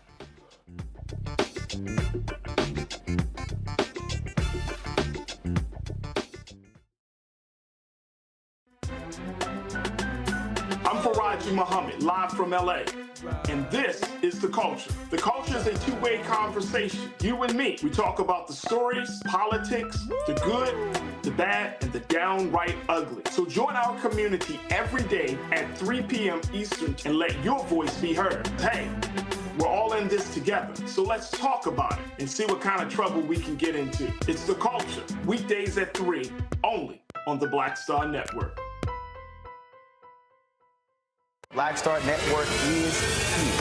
Oh, no punch! I'm real revolutionary right now. Thank you for being the voice of Black America. All momentum we have now, we have to keep this going. The video looks phenomenal. See, there's a difference between Black Star Network and Black-owned media and something like CNN. You can't be Black-owned media and be scared. It's time to be smart. Bring your eyeballs home. You dig? Hello, I'm Paula J. Parker, truly proud of the Proud Family. I am Tommy Davidson. I play Oscar on Proud Family, Louder and Proud. Hi, I'm Jo Marie Payton, voice of Sugar Mama on Disney's Louder and Prouder, Disney Plus. And I'm with Roland Martin on Unfiltered.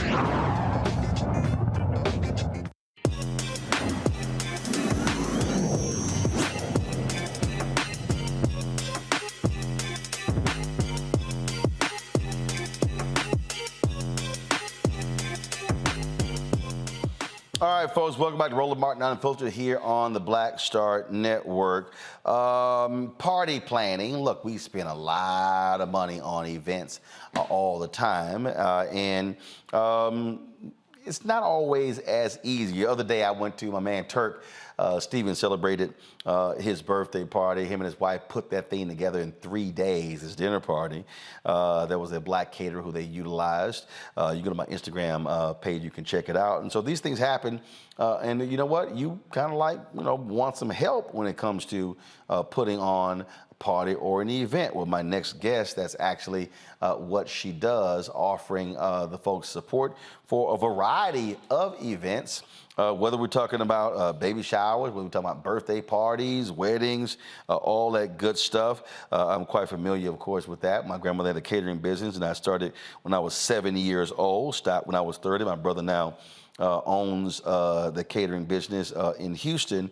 And so it's great to be able to have something that makes it easier for you, especially in these days where we are so doggone busy with our lives, folks. Joining us right now, glad to have her, is Crystal Foote. She's the CEO and founder of The Party Starter. She joins us out of Atlanta. So, Crystal, how did you get started with The Party Starter? Hi, Roland. Thank you for having me. Well, I got started because one day I was planning a party for my daughter's 5th birthday, and I had pregnancy brain. I was pregnant with my second child, and I totally forgot all of the vendors I needed to have a successful party. And I figured, you know what? I think other people might be struggling as well, even if they don't have, pregnancy brain. So I decided to create the Party Starter to really be consultative and help people during the planning party process. And so what do you offer? Is it, again, just a one-stop shop of various vendors, or do you actually help folks with the planning of their events? It's a one-stop shop platform. So you go on there and there is a checklist that you complete. And based on what type of event you have, we want to make sure that we have all subcategories for that person that's using the platform. So there's everything from entertainment to floral arrangements to even transportation. And then from there, that user can also request quotes from vendors in their local area or virtually. And then after they receive the quotes from those vendors, then they can book them right on the platform. And that way they don't have to worry about any type of money transacted during their event. They can relax and have a great time. That's all good. Questions from the panel? Let's see here. Well, we know Robert, if it's a gun party, he'll be happy to call somebody. Rebecca, I'll start with you. Thanks so much for coming on the show tonight. So you said that this is virtual, but it's also all across the country as well. So for example, my daddy still lives in Omaha, Nebraska. So if I wanted to plan his 75th birthday party, could I use this platform to do so? And then also as a follow-up, how do you source which vendors that you invite to submit proposals?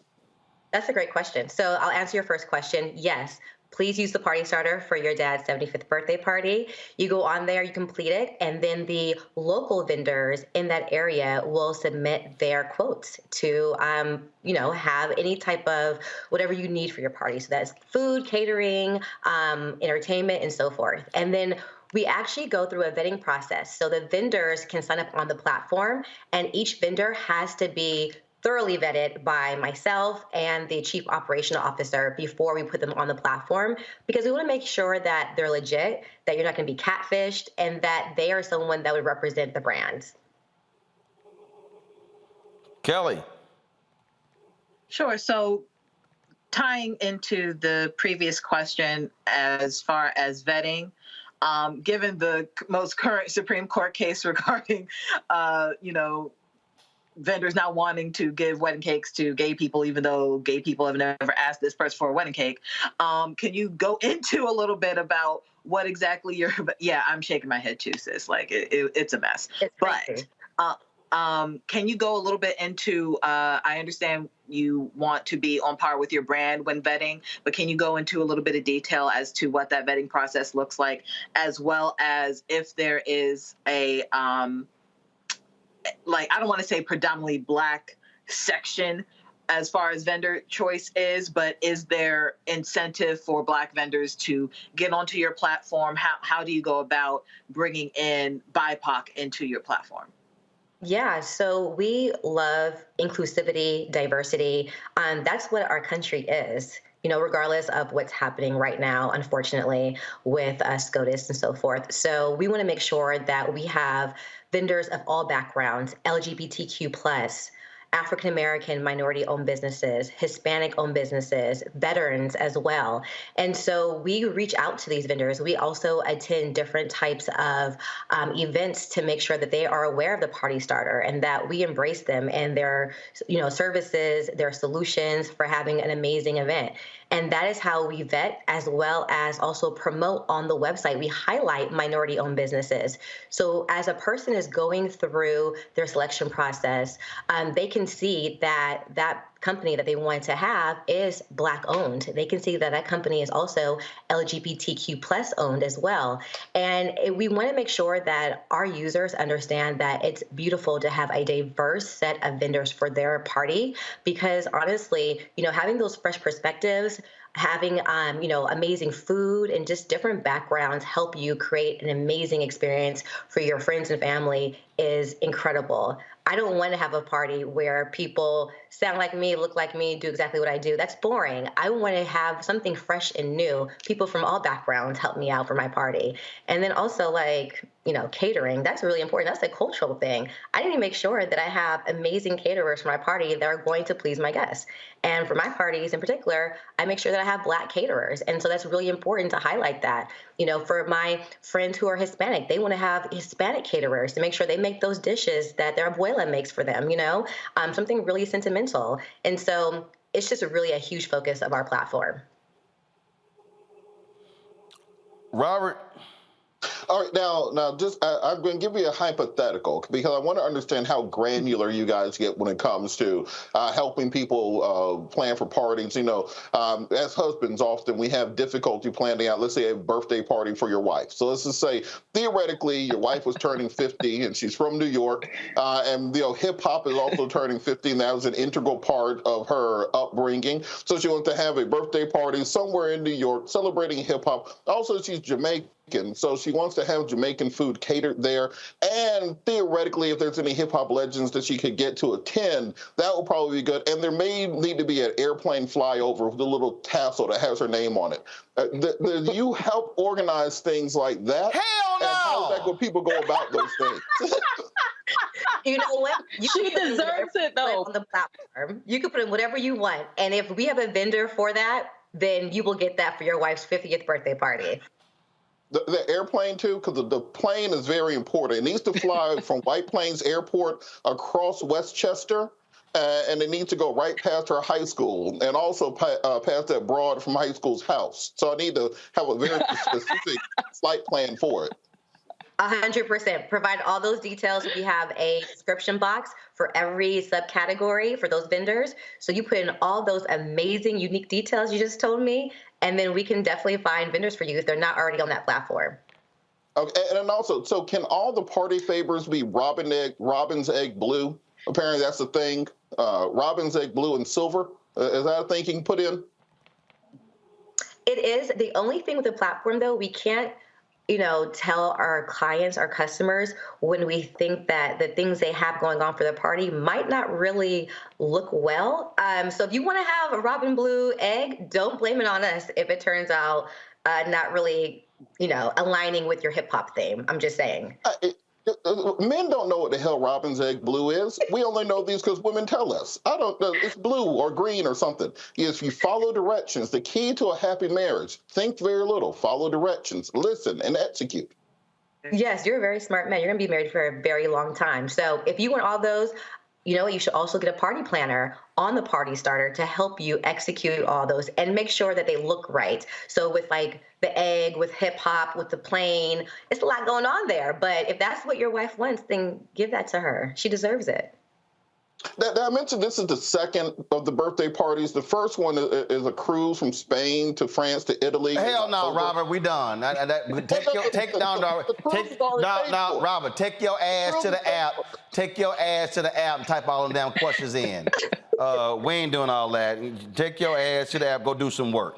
Go do some work. I don't want to hear all that. You throwing all these crazy ass things out. You just lazy. No. But if it was a gun party, your ass be planning the hell out of it.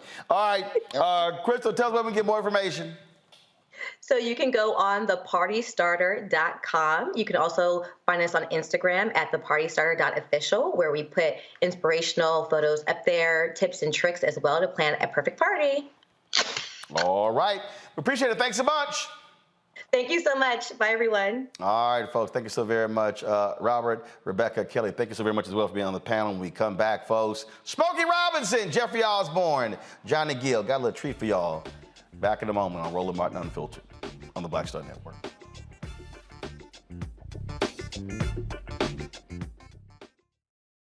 My early days on the road, I learned, well, first of all, as a musician, I studied not only piano, but I was also drummer and percussion. I was all city percussion as well. So I was one of the best in the city on percussion. There you go. Also studied trumpet, cello, violin, and bass, and any other instrument I could get my hand on.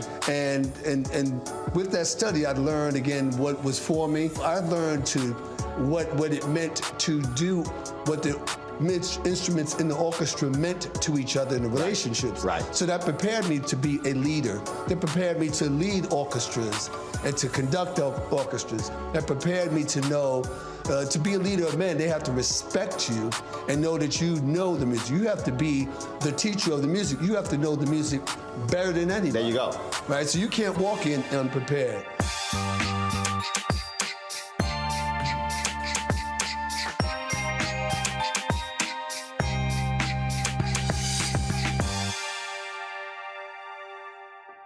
Up next on The Frequency with me, Dee Barnes. She's known as the Angela Davis of hip hop. Monet Smith, better known as Medusa, the gangsta goddess, the undisputed queen of West Coast underground hip hop. Pop locking is really what indoctrinated me in hip hop. I don't even think I realized it was hip hop at that time. Right. You know, it was a happening. It was a moment of release. We're going to be getting into her career, knowing her whole story, and breaking down all the elements of hip hop. This week on The Frequency, only on the Black Star Network. Hey, what's up, y'all? I'm Devon Franklin. It is always a pleasure to be in the house. You are watching Roland Martin Unfiltered. Stay right here.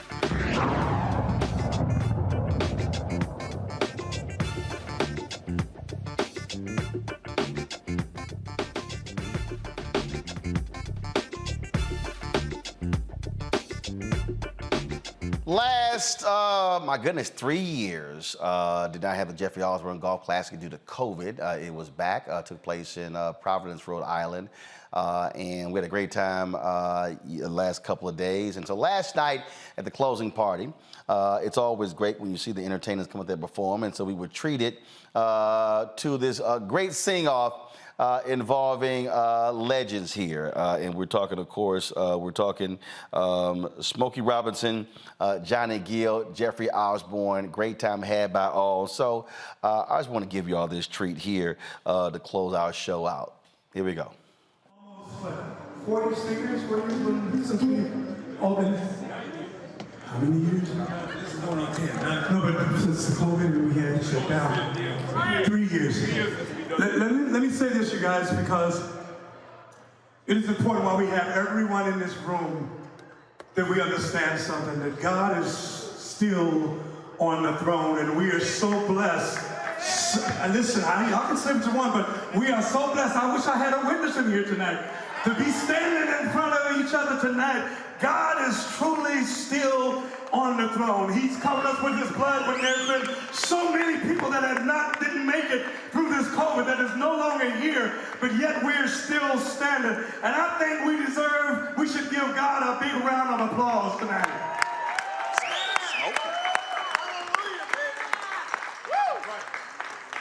So I ain't come to preach, but I just want to let y'all know that I have no shame in my game, and knowing that if you've been through some ups and downs and some changes and turnarounds, and you understand that when you come through it and go through it, that you understand that you can't do it by yourself. It's only through the power of that man that sits high and looks low and knows everyone's heart. And I just want to give him some praise and give him some acknowledgement tonight, because without him, we wouldn't be standing here in front of y'all tonight. So, this is a true blessing right here. Because Mr. Smokey Robinson had a very severe case of COVID. So we are blessed that this man made it through what he went through with COVID. Yes. And I mean to tell you, I know it was tough, because I was calling every day praying for this man. So God is real. Yes. Like I said, my brother called every day, y'all. Every day. Yeah. I love him. Now, Uncle, before we introduce you, because everybody knows who you are, but we're going to still do that anyway. I asked him a few weeks ago, we were playing golf, and I said to him, one of the songs came on, and I said to him, Uncle, let me ask you a question. I said, when you just ride along and you go to different places and you hear all these songs that you've written, I looked at him and I said, do you just ever stop for a minute and go, damn, I wrote the hell out of this song. Damn, I'm a man. I said, if I was him and God had given me that gift and talent with that pen, y'all couldn't tell me nothing. As a matter of fact, I want to tell you. But one of the greatest, not only just an entertainer, but just one of the greatest human beings on the planet. And do you know, my 40 years of being in this business, my greatest reward is having people like Uncle Smokey and people like Jeffery Osborne, who has been a part of my life and an inspiration to me. So, y'all, before we get ready to give it up, and let's give Uncle a big round of applause, and let's celebrate him like we've never celebrated before, because he's so deserving. Give it up for my Uncle Smokey Robinson! This is one of the greatest songs ever written by y'all, and everybody on the earth knows this song.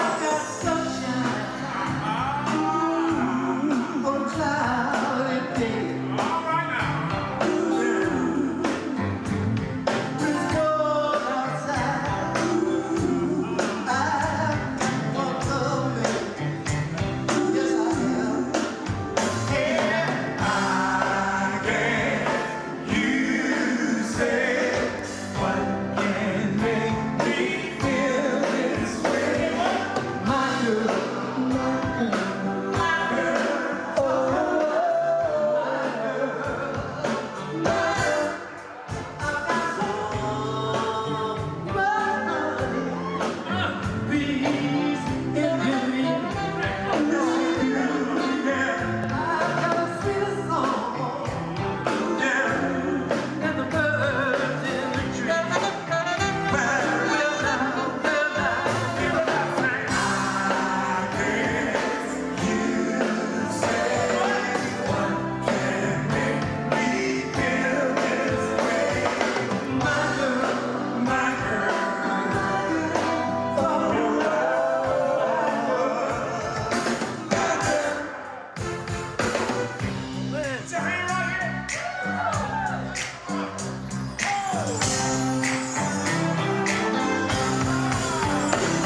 talking about my girl. Talking about but what about my she's mine. I said, she's mine. She's mine. She used to be my girl. Used to be my girl. Oh yeah. My girl. Wait a minute, not you too. Mine. It's really good girl. My girl. He wrote the song. It's this girl. That's all I got for this. I had her Monday, Tuesday, Wednesday, Thursday, I needed a rest. But Friday, Saturday, Sunday.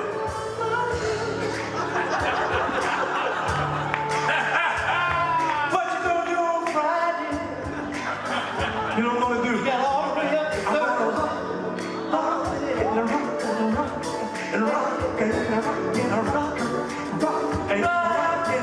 You know what I'm doing?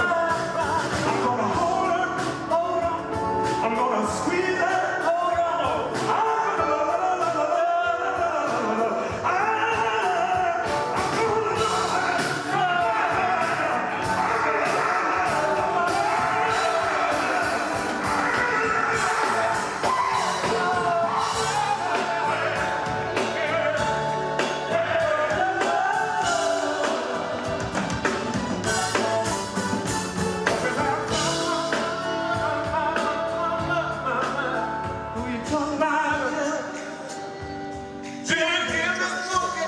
Who you talking about? I'm talking about my girl right now.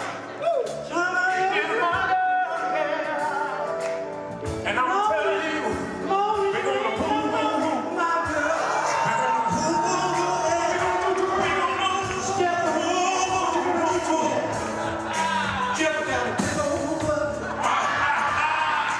I think your girl got a big old butt. So I got to try some tattoos.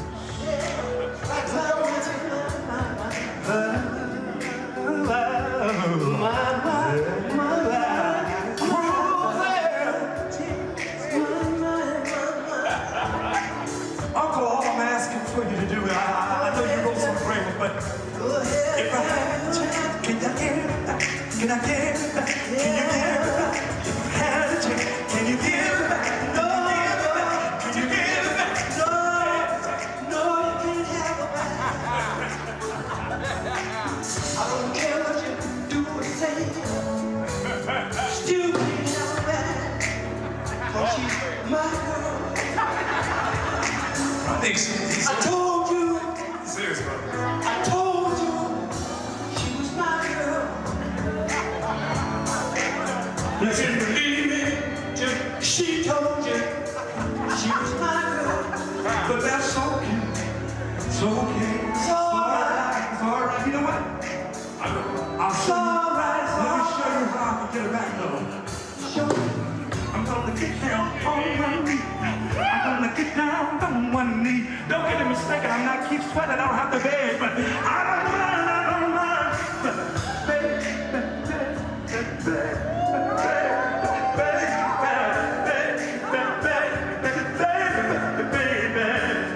Said I need a brother show. Said I owe you. Said I'm the brother show me down here. I know it's over here, but I just want to tell you. I don't mind getting down. You show up and me begging.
Say your tears. Flying on the wings of love. Say your flying on the wings of love. On the wings of love. Flying on the wings of love. Oh, dear. Can you move? I can move.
The Jeffery Osborne classic, Smokey Robinson, the greatest songwriter ever. Come on, E!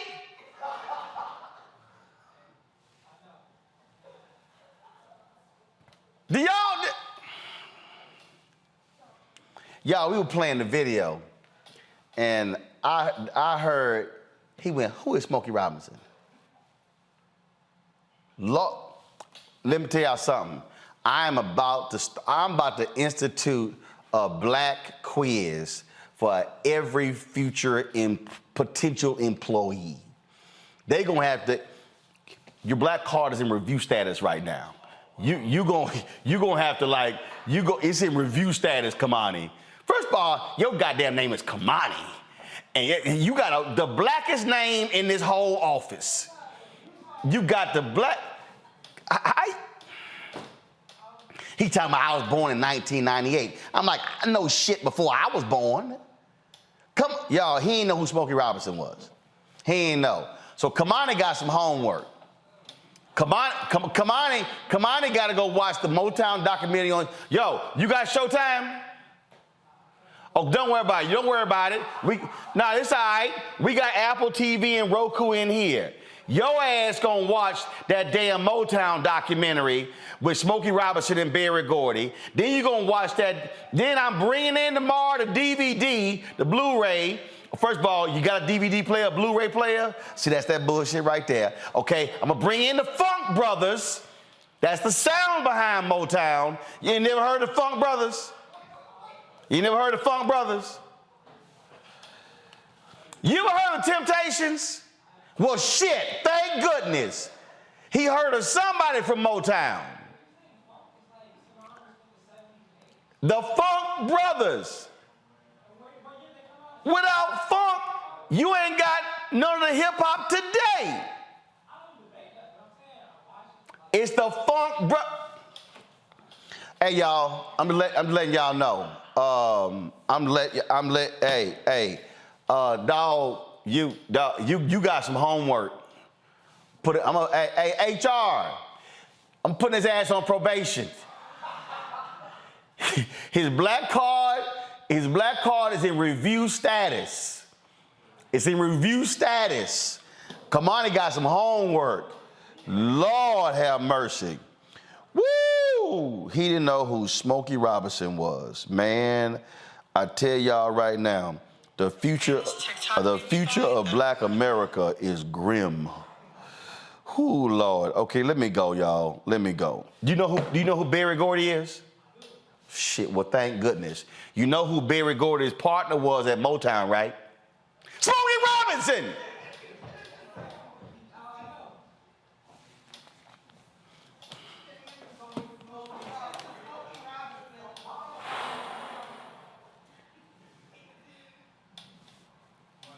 You lucky Henry took that camera out. You lucky Henry took that camera out. I will put your... Come here. Come here. Come on, come here.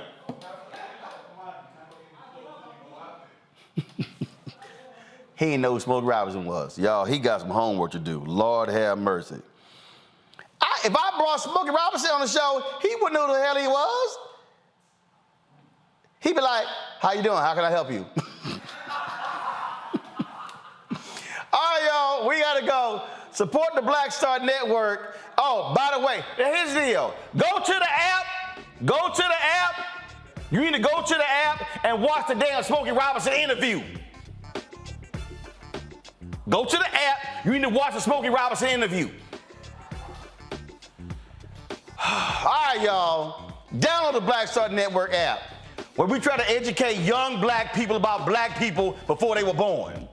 Download the app, Apple TV, Android TV, Apple phone, Android phone, Roku, Amazon Fire TV, Xbox One, Samsung Smart TV. Also join our Bring the Funk fan club, send check and money orders, P.O. Box 57196. You know who Stevie Wonder is? Know who Stevie Wonder is? Thank goodness.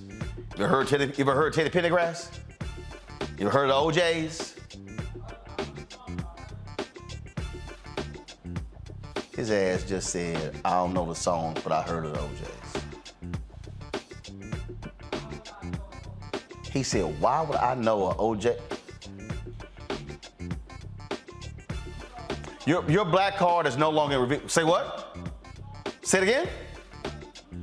I know a Future song. I know Megan's song. You got the wrong one, player. You got the wrong one. Come on in. Come on in. Come on in. You don't want this smoke. You don't want this smoke. You don't want this smoke. J. Cole, you don't want this smoke. Come on in. You don't want this smoke. Nah, you don't want this smoke. You don't want that. If I had to pull my iPhone out, pull your iPhone out, your shit ain't that deep. Ain't that deep. You be going to Apple Music trying to keep up. It ain't gonna work. See your check and money order. P.O. Box 57196, Washington, D.C. 20037-0196. Cash out, $ RM Unfiltered. PayPal, R Martin Unfiltered. Venmo is RM Unfiltered. Zelle, rolling@rollingsmartin.com, rolling@rollingmartinunfiltered.com. Be sure to get a copy of my book, White Fear, How the Browning of America is Making White Folks Lose Their Minds. Available at bookstores nationwide. Target, download your copy at Audible, and be sure to pre-order my next book, This Generation Don't Know Shit About Old School Music. I'm just messing, y'all. All right, y'all, we'll see y'all tomorrow right here on Roland Martin Unfiltered on the Black Star Network. Holla! Folks, Black Star Network is here. Oh, no punches! I'm real revolutionary right now. Support this man, Black Media. He makes sure that our stories are told. Thank you for being the voice of Black America, Roland. Stay black. I love y'all. All momentum we have now, we have to keep this going. The video looks phenomenal. See, there's a difference between Black Star Network and black-owned media and something like CNN. You can't be black-owned media and be scared. It's time to be smart. Bring your eyeballs home. You dig? Pull up a chair. Take your seat. The Black Tape with me, Dr. Greg Carr, here on the Black Star Network. Every week, we'll take a deeper dive into the world we're living in. Join the conversation only on the Black Star Network. Hi, I'm Dr. Jackie Hood Martin, and I have a question for you. Ever feel as if your life is teetering and the weight and pressure of the world is consistently on your shoulders? Well, let me tell you, living a balanced life isn't easy. Join me each Tuesday on Black Star Network for A Balanced Life with Dr. Jackie. We're all impacted by the culture, whether we know it or not. From politics to music and entertainment, it's a huge part of our lives, and we're going to talk about it every day right here on The Culture with me, Faraji Muhammad, only on the Black Star Network. I'm Deborah Owens, America's Wealth Coach, and my new show, Get Wealthy, focuses on the things that your financial advisor and bank isn't telling you what you absolutely need to know. So watch Get Wealthy on the Black Star Network.